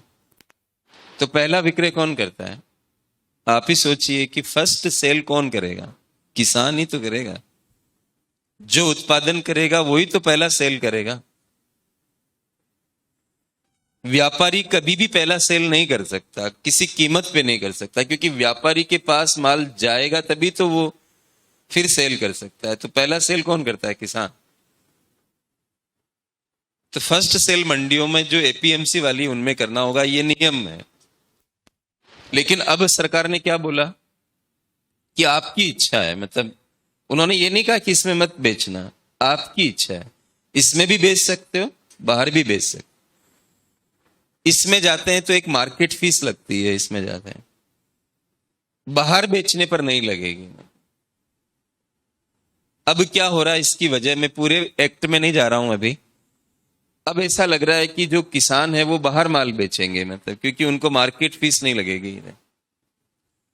अब इसका सबसे बड़ा नुकसान किसको है? जो व्यापारी है, जो मंडियों में रहते हैं, वो बहुत कमाते हैं किसानों से, अलग अलग, मतलब वो कमीशन भी लेते हैं। वो लोग पल्लेदारी के चार्ज लेते हैं। पल्लेदारी उसको कहते हैं माल को उतारने की जो लागत होती है। और माल कौन उतारता है मंडी में? उन्हीं के मजदूर उतारते हैं। अब वो क्या उनसे सेटिंग बना रखी है, उनको वो कितना पैसे देंगे, किसान से वो कितना पैसा ले रहे हैं, उसके नाम से लूट लेते हैं, कमीशन के नाम से लूट लेते हैं। ऐसे ही एक गर्दा होता है, गर्दे का नाम सुना होगा आपने। जैसे बोरी होती है, उसमें डस्ट होता है, कचरा होता है। खेती में तो यही होता है। तो आप 100 किलो का बोरी लेके गए, बैग लेके गए, वो 100 किलो का नहीं मानेंगे, उससे कहेंगे कि 10 किलो हम इसमें डस्ट मानेंगे, धूल मानेंगे, कचरा मानेंगे, उसके नाम पे काट लेते हैं। तो उनका तो सारा बंद हो जाएगा। तो ये लोग क्या कर रहे हैं? और आपको ये बता दूं, सबसे ज्यादा संख्या मंडियों की किस स्टेट में है? पंजाब में। अभी जो मैंने बोला कि 454 स्क्वायर किलोमीटर पर एक मंडी है पूरे भारत के हिसाब से, लेकिन पंजाब के लिए उसका औसत कितना है? 115 स्क्वायर किलोमीटर पर एक मंडी है। तो इसका मतलब पंजाब में मंडियां ज्यादा है वहां पर, तो व्यापारी भी ज्यादा होंगे। वो कनेक्ट है, मतलब किसके साथ? किसानों के साथ। उनको साथ में लेके ये लोग ज्यादा विद्रोह कर रहे हैं। वो किसान समझ नहीं पा रहा इस चीज को ठीक से। करें, एमएसपी नहीं देगी गवर्नमेंट आगे चलकर। एमएसपी भारत में किसी भी कानून के तहत नहीं दी जाती है, ये ध्यान रखिए। मतलब 1965 से हम एमएसपी दे रहे हैं, 1965 से, लेकिन कोई कानून बना के नहीं दे रहे हैं।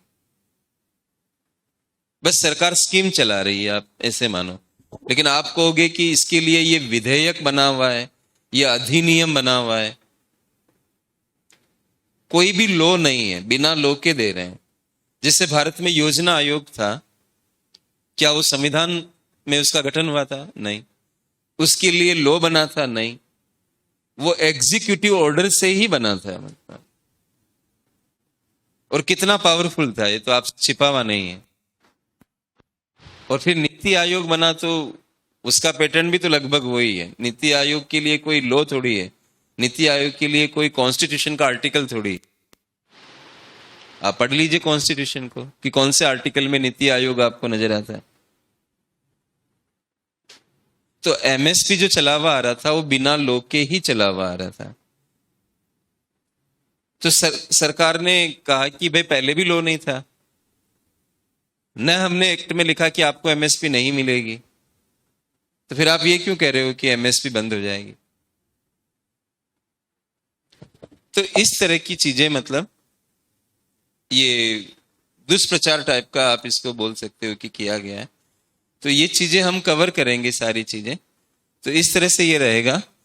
और प्रश्न कैसे पूछे जाते हैं उसके हिसाब से क्लास को हम लोग डेवलप करेंगे। और मैं 3 भागों में ये सिलेबस को डिवाइड किया है मैंने। मेंस का सिलेबस बोर्ड पे लिख रहा हूं, ये तो आपके पास है।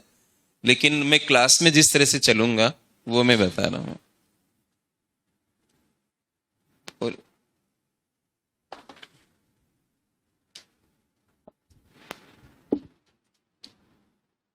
जो अगर आप अपने नोट्स में लिख सकते हो, नोटबुक लेके आए हो तो।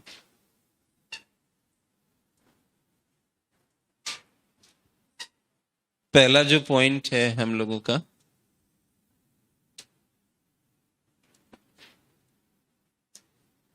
Number of mains classes.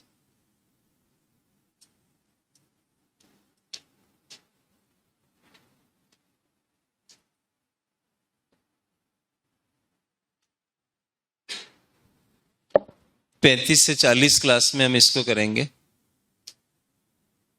आपको जितनी भी समस्याएं हो, मतलब मेंस से रिलेटेड, जब मेंस पढ़ेंगे तो मेंस से रिलेटेड, और पीटी पढ़ेंगे तो पीटी से रिलेटेड, जितने सवाल हैं आपके, कुछ भी जो आपको लगता है वो आप मेरे से डिस्कस करोगे। मतलब क्लास छूट जाती है, उसके बाद आप मिलो, कहाँ कहाँ आपको इश्यू आ रहा हो मेरे को बताओ, टॉपिक्स में क्या कमी है, आपको लगता है कि ये और ऐड करा दें सर, अगर हमें ऐसा लगता है कि ये भी हो जाएगा तो ठीक रहेगा, वो आप, मैंने वैसे बहुत परफेक्शन पे काम करता हूँ, जरूरत नहीं पड़ेगी, लेकिन फिर भी आपसे ये गुजारिश है कि मतलब आप अच्छा करके जाओ यहाँ से,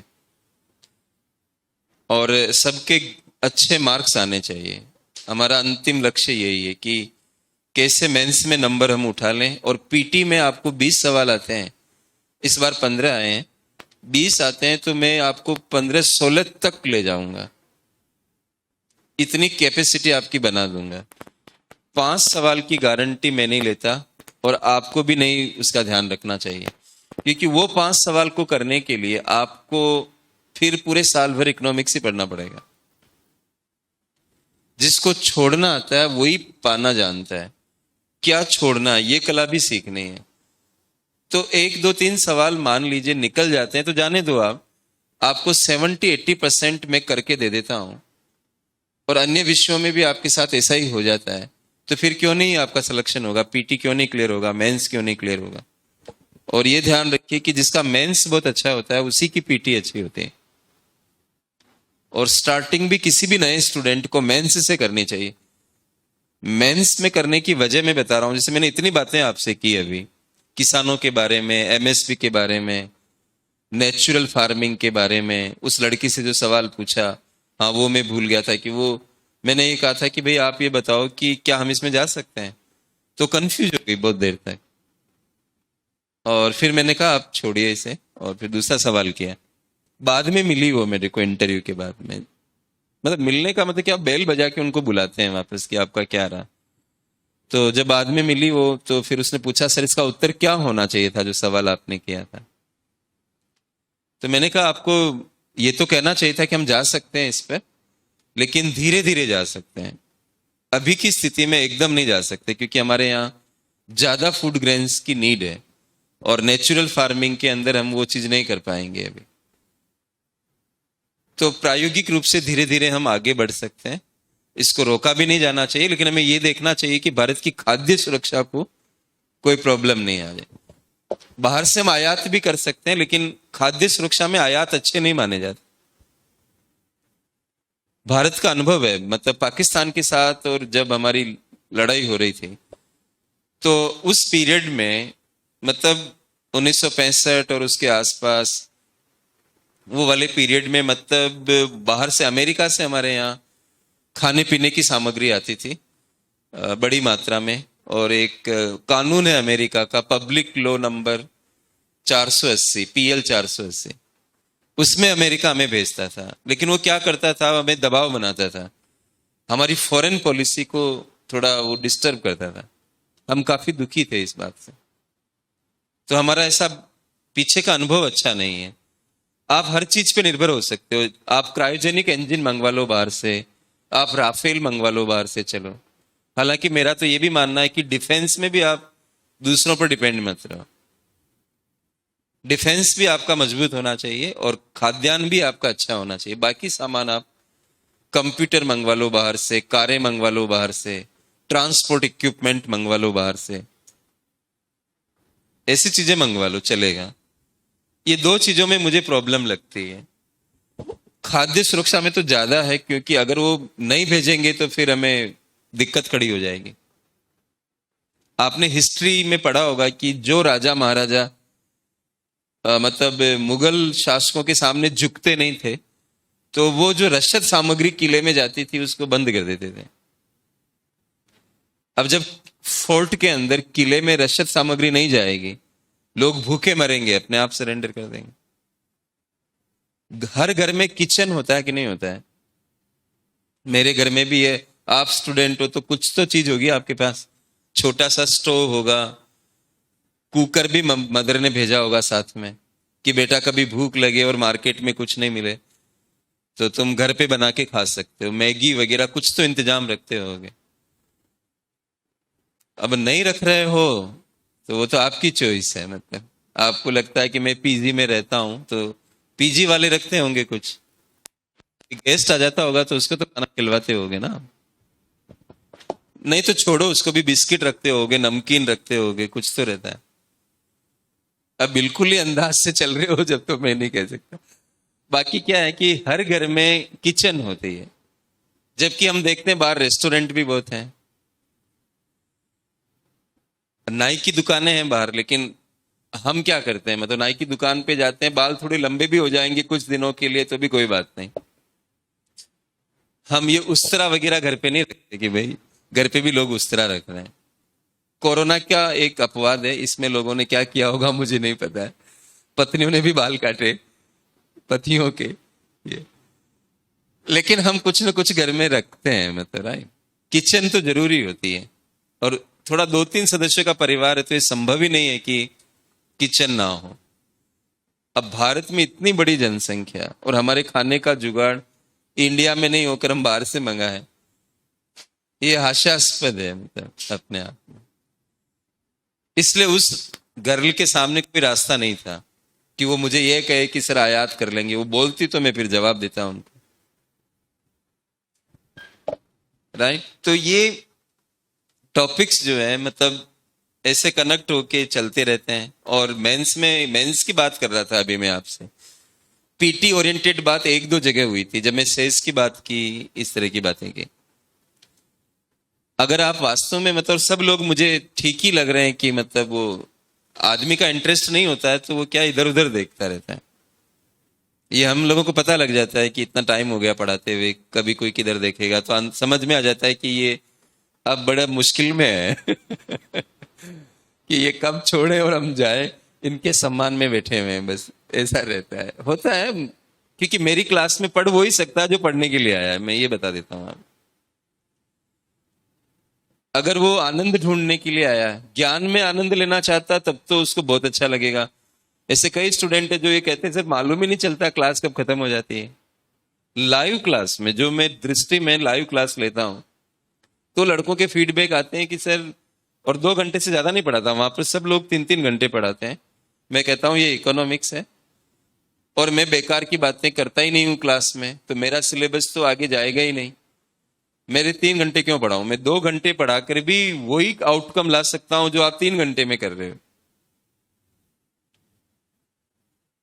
तो मैं 3 घंटे क्यों परेशान करूं किसी को, और मेरी आदत भी नहीं है। किसी की आदत बन जाती है तो वो फिर इधर उधर में जाता है। अब जो अध्यापक की रहा शुरू से, और मुझे लगता है, लेकिन यहाँ पर फिर भी मैं लोगों की टेंडेंसी देखी है मैंने कि यहाँ मतलब बच्चे जो ये थोड़ा मजाक ढूंढते हैं, थोड़ा ह्यूमर ढूंढते हैं, उनका काफी समय मतलब इसी चीज में निकल जाता है। अब मुझे ये नहीं समझ आता है कि इतना समय है किसके पास कि मजाक करे और ये सब करे। अब जैसे मैंने अभी बात की कि कई पत्नियों ने पतियों के बाल काटे, ठीक है, तो बात भी हो गई, समझ जाने के लिए आपको कहा, और मजाक भी हो गई थोड़ी बहुत मतलब इससे मर्यादा भंग होती है, मतलब अच्छा नहीं लगता है कि आप ऐसे टीचर होके और इस तरह की बातें करें। मतलब खुद अनुशासन में नहीं रहेंगे तो बच्चों को तो पता ही नहीं लगेगा कि क्या चीज है। और बिना अनुशासन के दोस्तों कोई आगे नहीं बढ़ सकता लाइफ में। कोई अनुशासन आप पर आरोपित भले ही ना कर रहा हो, लेकिन आप अपना अनुशासन भी बनाना पड़ेगा। जो बंध के चला वही आगे गया, जो खुल के चला वो आगे नहीं जा सकता। तो अभी मैंने मेंस की आप लोगों से बातचीत की तो आप सब लोग समझ रहे थे उसको। अगर मैं ग्रोथ रेट की बात करता, जीडीपी की बात करता, कैपिटल फॉर्मेशन की बात करता, वो आपको बाउंस करने लग जाता। मेंस में खासियत क्या, जो आपका सिलेबस है वो हमारी लाइफ से जुड़ा हुआ है। किसी भी नए बच्चे को आप वहां से स्टार्ट करो जहां वो जानता है। इसमें उदारीकरण के चैप्टर भी है मेंस में, लेकिन मैं कैसे शुरू करूंगा वो मैं आपको बताता हूं। तो ये तो नंबर ऑफ क्लासेज है, राइट। 2 घंटे की क्लास रहेगी हमारी। सेकंड आप लिखिए डिस्ट्रीब्यूशन।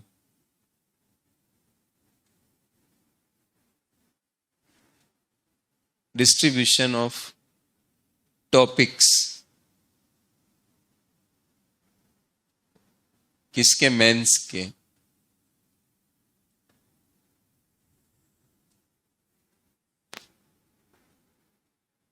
तो टॉपिक्स मैंने आपको दे रखे हैं, हर एक टॉपिक में क्या पढ़ना ये भी दे रखा है। और ऐड जो करना होगा, मैंने कहा कि सिलेबस थोड़ा पहले प्रिंट हो जाता है तो वो एडिशंस में करा दूंगा। इनके 3 विभाजन करें आप।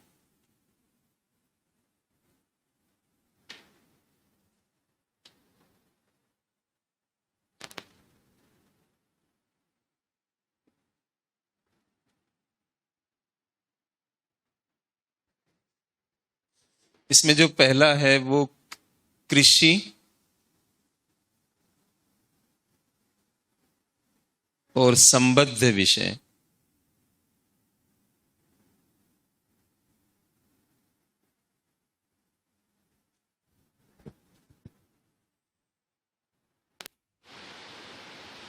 कृषि और उससे जुड़े हुए विषय पहले पढ़ेंगे हम लोग, राइट। इसमें मतलब टॉपिक तो मैंने आपको दे ही रखे हैं, तो मैं याद नहीं लिख रहा हूं फिर से, है ना। मैं चाहूं तो लिख सकता हूं, मुझे सब याद है मैं तो, लेकिन जरूरत नहीं है, वो आपके पास है। दूसरा आप यहां पर लिखिए एडवांस्ड टॉपिक्स।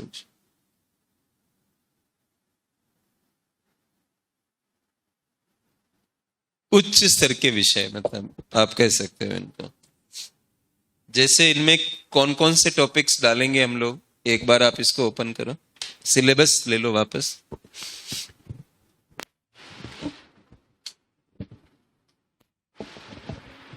जो एडवांस स्तर के टॉपिक्स हैं उसमें एक तो पेज नंबर 8 पर ऊपर ही ऊपर सरकारी बजटिंग है, गवर्नमेंट बजटिंग,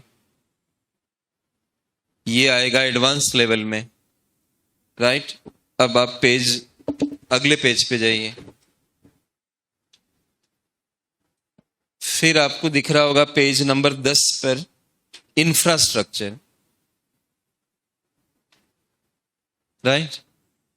इसके नीचे दिख रहा होगा इन्वेस्टमेंट मॉडल्स, निवेश मॉडल, राइट। उसके बाद इंटेलेक्चुअल प्रॉपर्टी राइट्स। ये वैसे साइंस टेक में है, तो मैं अन्य जगह जाता हूं पढ़ाने के लिए, तो वो आईपीआरस नहीं पढ़ाता मैं वहां पर, कि वो मेरी जिम्मेदारी में नहीं आते, मतलब साइंस टेक वाले टीचर देखते हैं उसे। लेकिन मैं अपने यहाँ पढ़ाता हूँ और इसका बहुत एडवांटेज रहेगा आपको, क्योंकि ये बहुत बड़ा क्षेत्र है और बिना इकोनॉमिक्स के बैकग्राउंड वाला टीचर इसमें काम कर ही नहीं सकता है। अब बाहर में सारे टॉपिक्स मैं अपने ऊपर क्यों लूंगा, जब साइंस का टीचर है वहां पर तो वो लोग देखेंगे, लेकिन मैं यहां पढ़ाता हूं।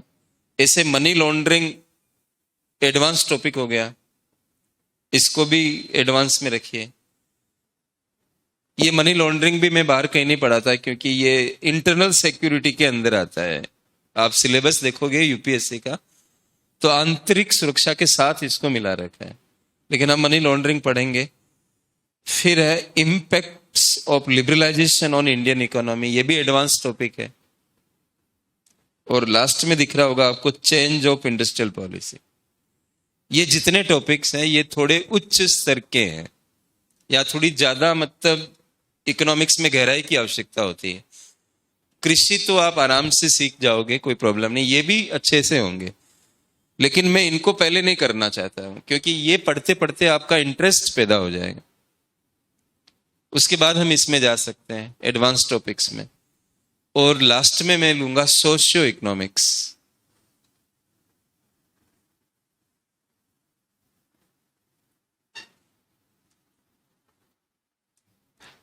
मतलब सामाजिक अर्थशास्त्र कह सकते हो आप।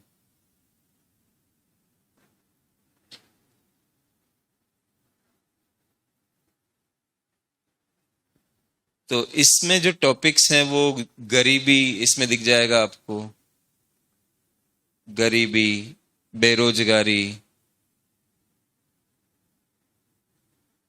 खाद्य सुरक्षा। खाद्य सुरक्षा को मैं इधर लूंगा अलग से, नेशनल फूड सिक्योरिटी एक्ट वगैरह ये, और समावेशी विकास।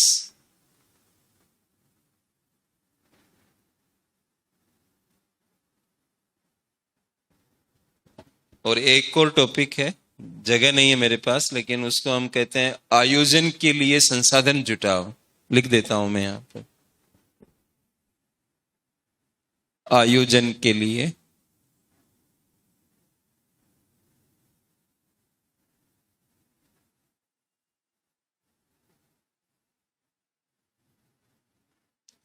ये टॉपिक वहां पर ऐड करें आप, में जगह नहीं होने की वजह से इधर लिखा है, आयोजन के लिए संसाधन जुटाओ। राइट। ये भी लिखवा दूं क्या आपको अलग अलग, मतलब, या चल जाएगा आपका काम, चल जाएगा। ये टॉपिक हम सोशो इकोनॉमिक्स के अंदर लेंगे। तो ऐसे ये वर्गीकरण हुआ, मतलब अगर आप टॉपिक की नेचर के हिसाब से चलो तो ऐसे दिखेगा ये। तो जब मैं कल की क्लास शुरू करूंगा विधिवत तरीके से, तो यहां से स्टार्ट लेंगे, और पहला जो टॉपिक होगा वो भूमि सुधार होगा।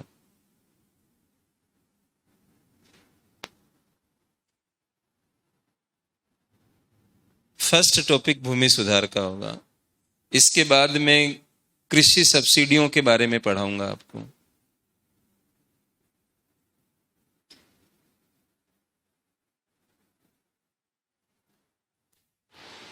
जब ये खत्म हो जाएगा तो एमएसपी पढ़ाऊंगा।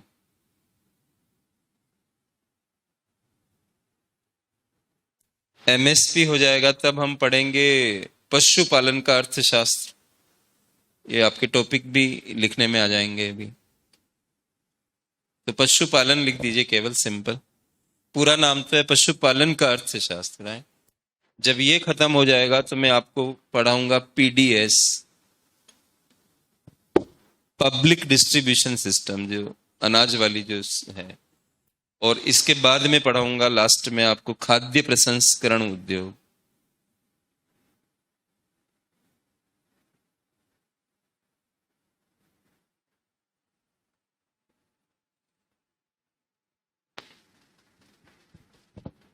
और ये कृषि और सारे विषय यही हैं आपके, वो सब लिख दिए मैंने। और ये सीक्वेंस रहेगा, पहले ये फिर वो, ऐसे ही चलेंगे हम क्लास में। जब ये समाप्त हो जाएंगे तो एडवांस टॉपिक्स में मैं सबसे पहले गवर्नमेंट बजटिंग लूंगा।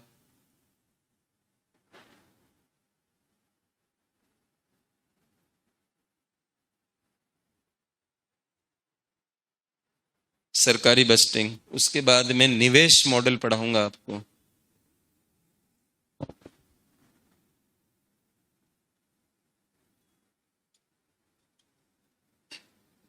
उसके बाद इंफ्रास्ट्रक्चर, आधारभूत संरचना।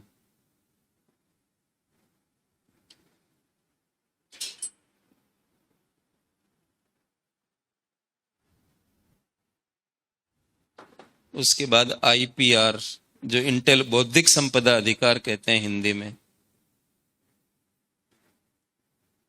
बौद्धिक संपदा अधिकार।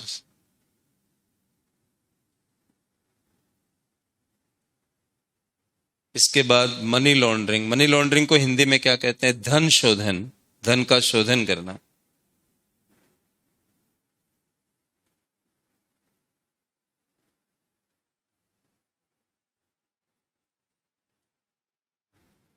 इसके बाद में पढ़ाऊंगा औद्योगिक नीति में परिवर्तन। इसके बाद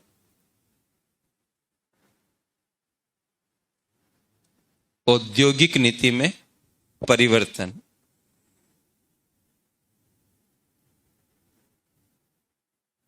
और लास्ट में लिखिए उदारीकरण का भारतीय अर्थव्यवस्था पर प्रभाव। उदारीकरण का भारतीय अर्थव्यवस्था पर प्रभाव।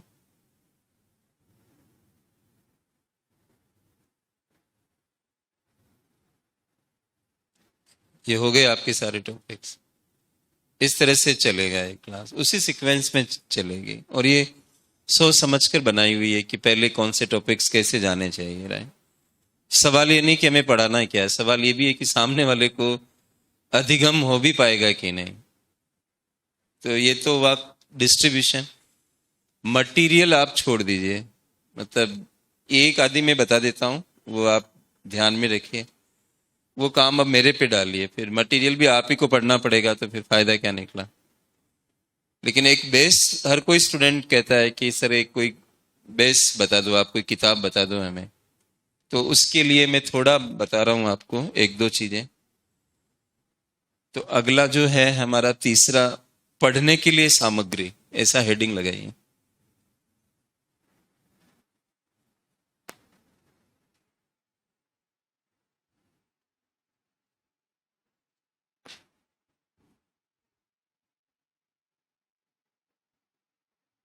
तीसरा है पढ़ने के लिए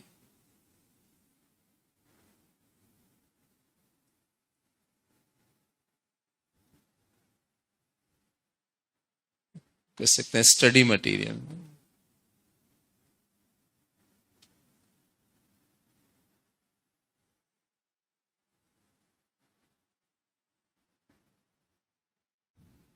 तो इसमें क्लास नोट्स हैं मेनली, तो जो हम लोग मैं करवाऊंगा क्लास में।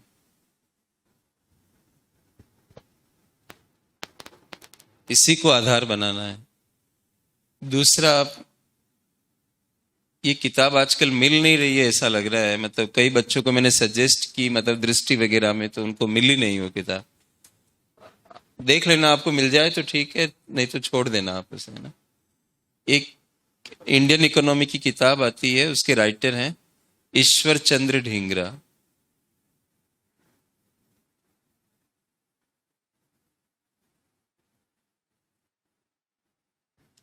रमेश सिंह वगैरह की जो बुक्स आती है वो है तो कोई बात नहीं, उसको लेना नहीं है, मतलब उसकी जरूरत नहीं है। और उसमें फैक्चुअल और कंसेप्चुअल बहुत सारी प्रॉब्लम्स है उस किताब में। पढ़ो, हमेशा टेक्स्ट बुक्स पढ़ो आप। एक गाइड्स जो आती है, कई बार मतलब ये होता है कि वो गाइड्स जो होती है उनकी कोई जांच नहीं होती उस तरह से कि एक राइटर ने लिखा तो कोई एक टीम बनी हुई है जो उसको जांच कर रही है कि ये सही लिखा कि गलत लिखा। एक सॉफ्टवेयर होता है जिसमें डाल के वो इतना पता लगाते हैं कि मतलब कितनी कहीं से कॉपी तो नहीं हो रहा है। वो भी कंपनी इसलिए करती है कि कहीं वो ना फंस जाए, मतलब। लेकिन जीडीपी को गलत ढंग से परिभाषित कर रखा हो, उसको मशीन नहीं बता पाती है। तो वो टीएमएच वाले लोग कई बार मिले मेरे से, मतलब कि आप मैं हमारी किताब को रेकमेंड नहीं करते हैं। मैंने उनको कई जगह बताई कि आप यहाँ यहाँ पे चेंज कर दो उनको। फिर मैंने अपने रिसोर्स भी दिए कि ये मेरे रिसोर्स। एक बार अमेरिका से उनके प्रतिनिधि आए हुए थे इंडिया में। अब दिल्ली मेन सेंटर है वो, जीएस वर्ल्ड में मैं क्लास ले रहा था, वो आके मेरे से मिल के, मतलब वो मेरी क्लास में बैठे हुए थे कि यहाँ क्लास कैसी चलती है उसको देखने के लिए। वो अमेरिका का आदमी यहाँ, मतलब उनके वहां पे बैठा हुआ। तो जब मैं क्लास में जाने वाला था तो उनके इंडिया के एक दो प्रतिनिधि मेरे को मिले। उन्होंने कहा कि हमारे सर आपकी क्लास में बैठे हुए हैं, बाहर ही रहने दो, बाहर ही रहने। एक दो मतलब जो उन्होंने कहा कि हमारे सर अंदर बैठे हुए हैं। तो मैंने कहा वो तो इंग्लिश मीडियम के होंगे, मैं तो क्लास हिंदी में लूंगा, अंग्रेजी में वो जानेंगे, जानते होंगे। कहाँ से है? बोले वो तो यूएस से है। मैंने कहा तब तो कोई पॉसिबिलिटी नहीं है कि वो कुछ समझ पाएंगे क्लास। तो मैंने कहा आप उनको बाहर मिलवा दो मेरे से, मैं टाइम दे दूंगा उनको, वो क्या चाहते हैं। फिर वो मेरे से मिले। उन्होंने ऐसे पूछा कि आप लोग टीएमएच को कितना पसंद करते हैं, आप क्या पढ़ाते हैं, आप क्या हमारी किताब बताते हैं। तो मैंने उनको बताया कि यहाँ यहाँ यहाँ मतलब मानव विकास सूचकांक जो बनता है उसको बनाने की जो विधि है वो 2010 में बदल गई थी। अब उस किताब में वो पुराना ही दे रखा था। और ये बात थी मतलब 2018-19 के आसपास, 2010 में चेंज हो गया, और 8 साल के बाद भी उस किताब में वही चल रहा था। अब मैं क्लास में पढ़ा रहा हूं कुछ और, आपको मैंने जो मटेरियल सजेस्ट किया उसमें लिखा हुआ कुछ और, तो कॉन्ट्राडिक्शन पैदा हो जाता है। इसलिए वो किताब मैं नहीं रेकमेंड करता हूँ। ये मिल जाए तो आप एक बार इसको देखना, नहीं मिले तो हमारे लिए कोई बहुत इसेंशियल नहीं है ये। तीसरा, आप मतलब अनसोल्ड पेपर्स ले लें।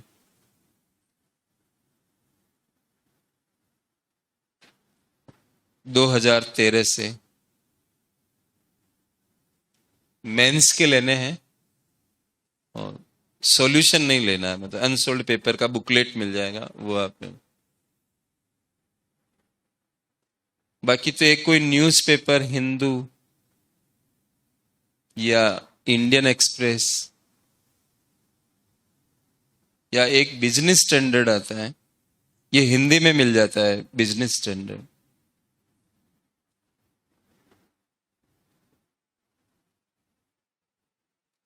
ये हिंदी में मिल जाएगा आपको। इकोनॉमिक्स की घटनाएं कवर होती है इसमें, और फायदा रहेगा आपको। थोड़ा थोड़ा मतलब देखना है बस, और क्या। तो ये पता रहेगा कि क्या चीज हो रही है हमारे यहाँ पे। और ये जो बाकी के हिंदी के अखबार हैं, वो मुझे ऐसा लगता है कि उतना अच्छा नहीं कवर कर पाते होंगे। मतलब जो कुछ कुछ बारीक चीजें होती है जहाँ पे जाना चाहिए, तो वो आम जनता के हिसाब से लिखते हैं उसे, जो आपके लिए कई बार मतलब उतना उपयोगी नहीं होता है। इससे अच्छा है कि आप इकोनॉमिक्स का ही कोई न्यूज़पेपर लगवा लो। अब थोड़ा बहुत खर्च करना पड़ेगा, इसको आप सब्सक्राइब कर सकते हो, हिंदी में मिल जाएगा ये। बस यही चीजें आप ध्यान में रखो। बाकी सर्वे और बजट जो है वो भी मैं लिख देता हूँ, लिखने में कोई दिक्कत नहीं है। लेकिन कई लोग उसको पढ़ नहीं पाते हैं। बजट तो पढ़ लेते हैं, सर्वे पढ़ने में दिक्कत होती है। फिर भी आप यहाँ पर लिखिए, बजट और इकोनॉमिक सर्वे, बजट और इकोनॉमिक सर्वे, राइट। लेकिन 3 साल तक के पढ़ने हैं आपको, 3 वर्ष तक के। 1 साल का जो सर्वे बजट है उससे काम नहीं चलेगा आपका। कई सारे अनाउंसमेंट होते हैं एग्रीकल्चर से रिलेटेड और समाज से रिलेटेड, आपको बैक में जाना पड़ेगा। और यूपीएससी कई बार सवाल पीटी में भी और मेंस में थोड़ा रुक कर पूछती है।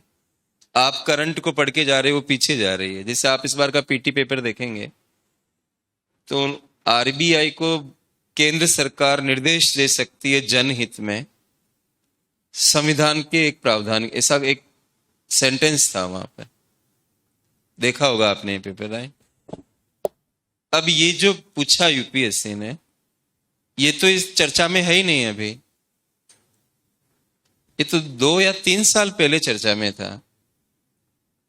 और चर्चा में क्या था, आरबीआई एक्ट 1934 का सेक्शन 7 चर्चा में था।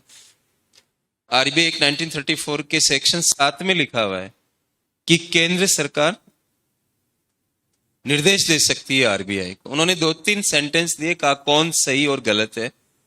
एक है कि आरबीआई का गवर्नर जो है वो केंद्र सरकार अपॉइंट करती है, एक सेंटेंस था, सही बात है कि वो अपॉइंट करती है। दूसरा सेंटेंस था एक ये वाला कि संविधान कहता है कि केंद्र सरकार निर्देश दे सकती है। संविधान नहीं कहता है ये चीज, आरबीआई एक्ट कहता है।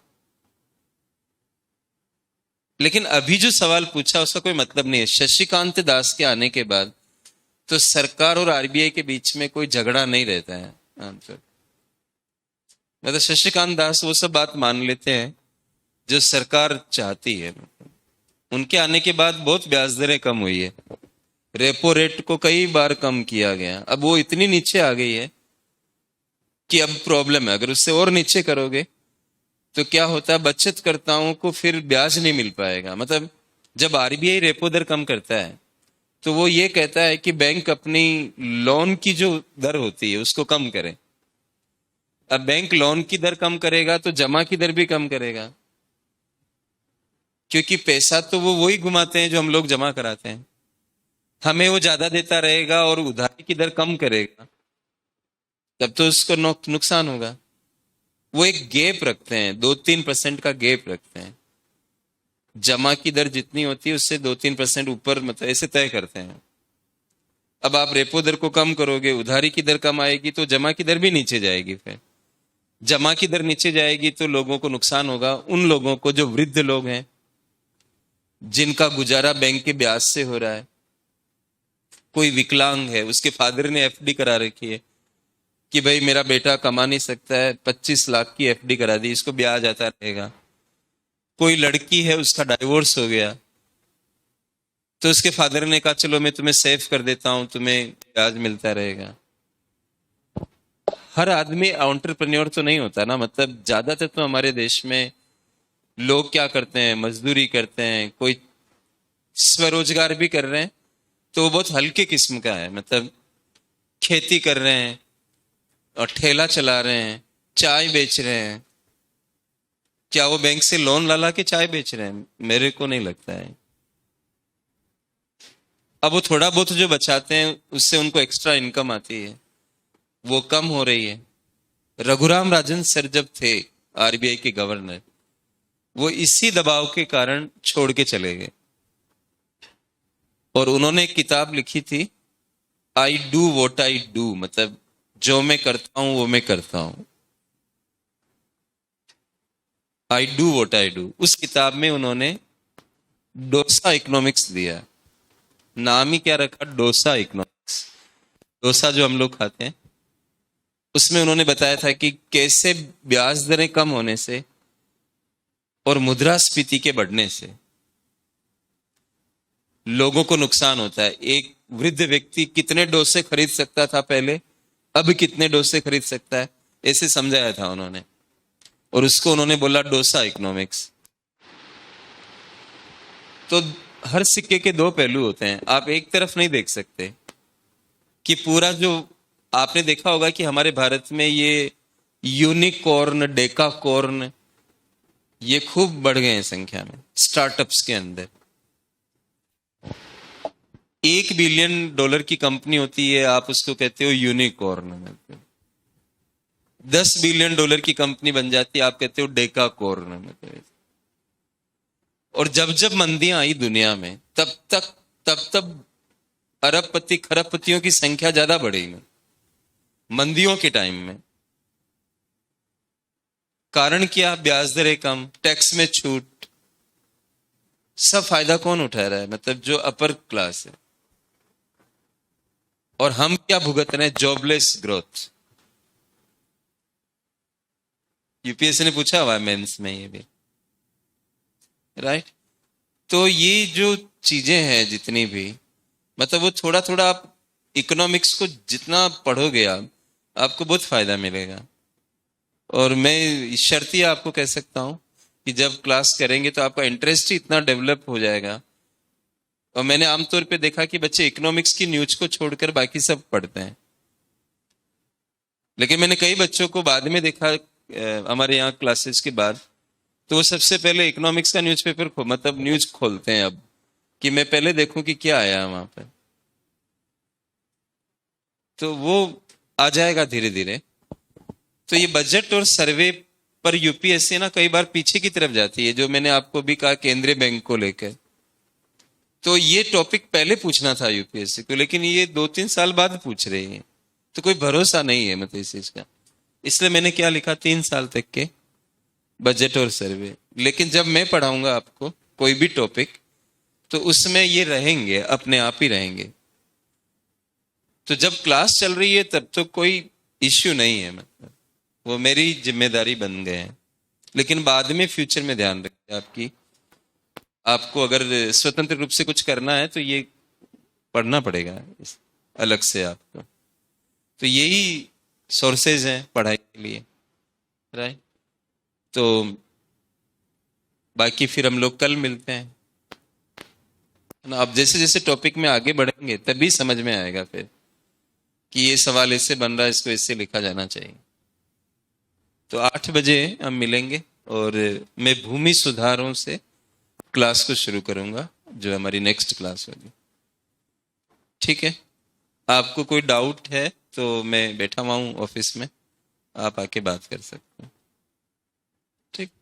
Thank you very much.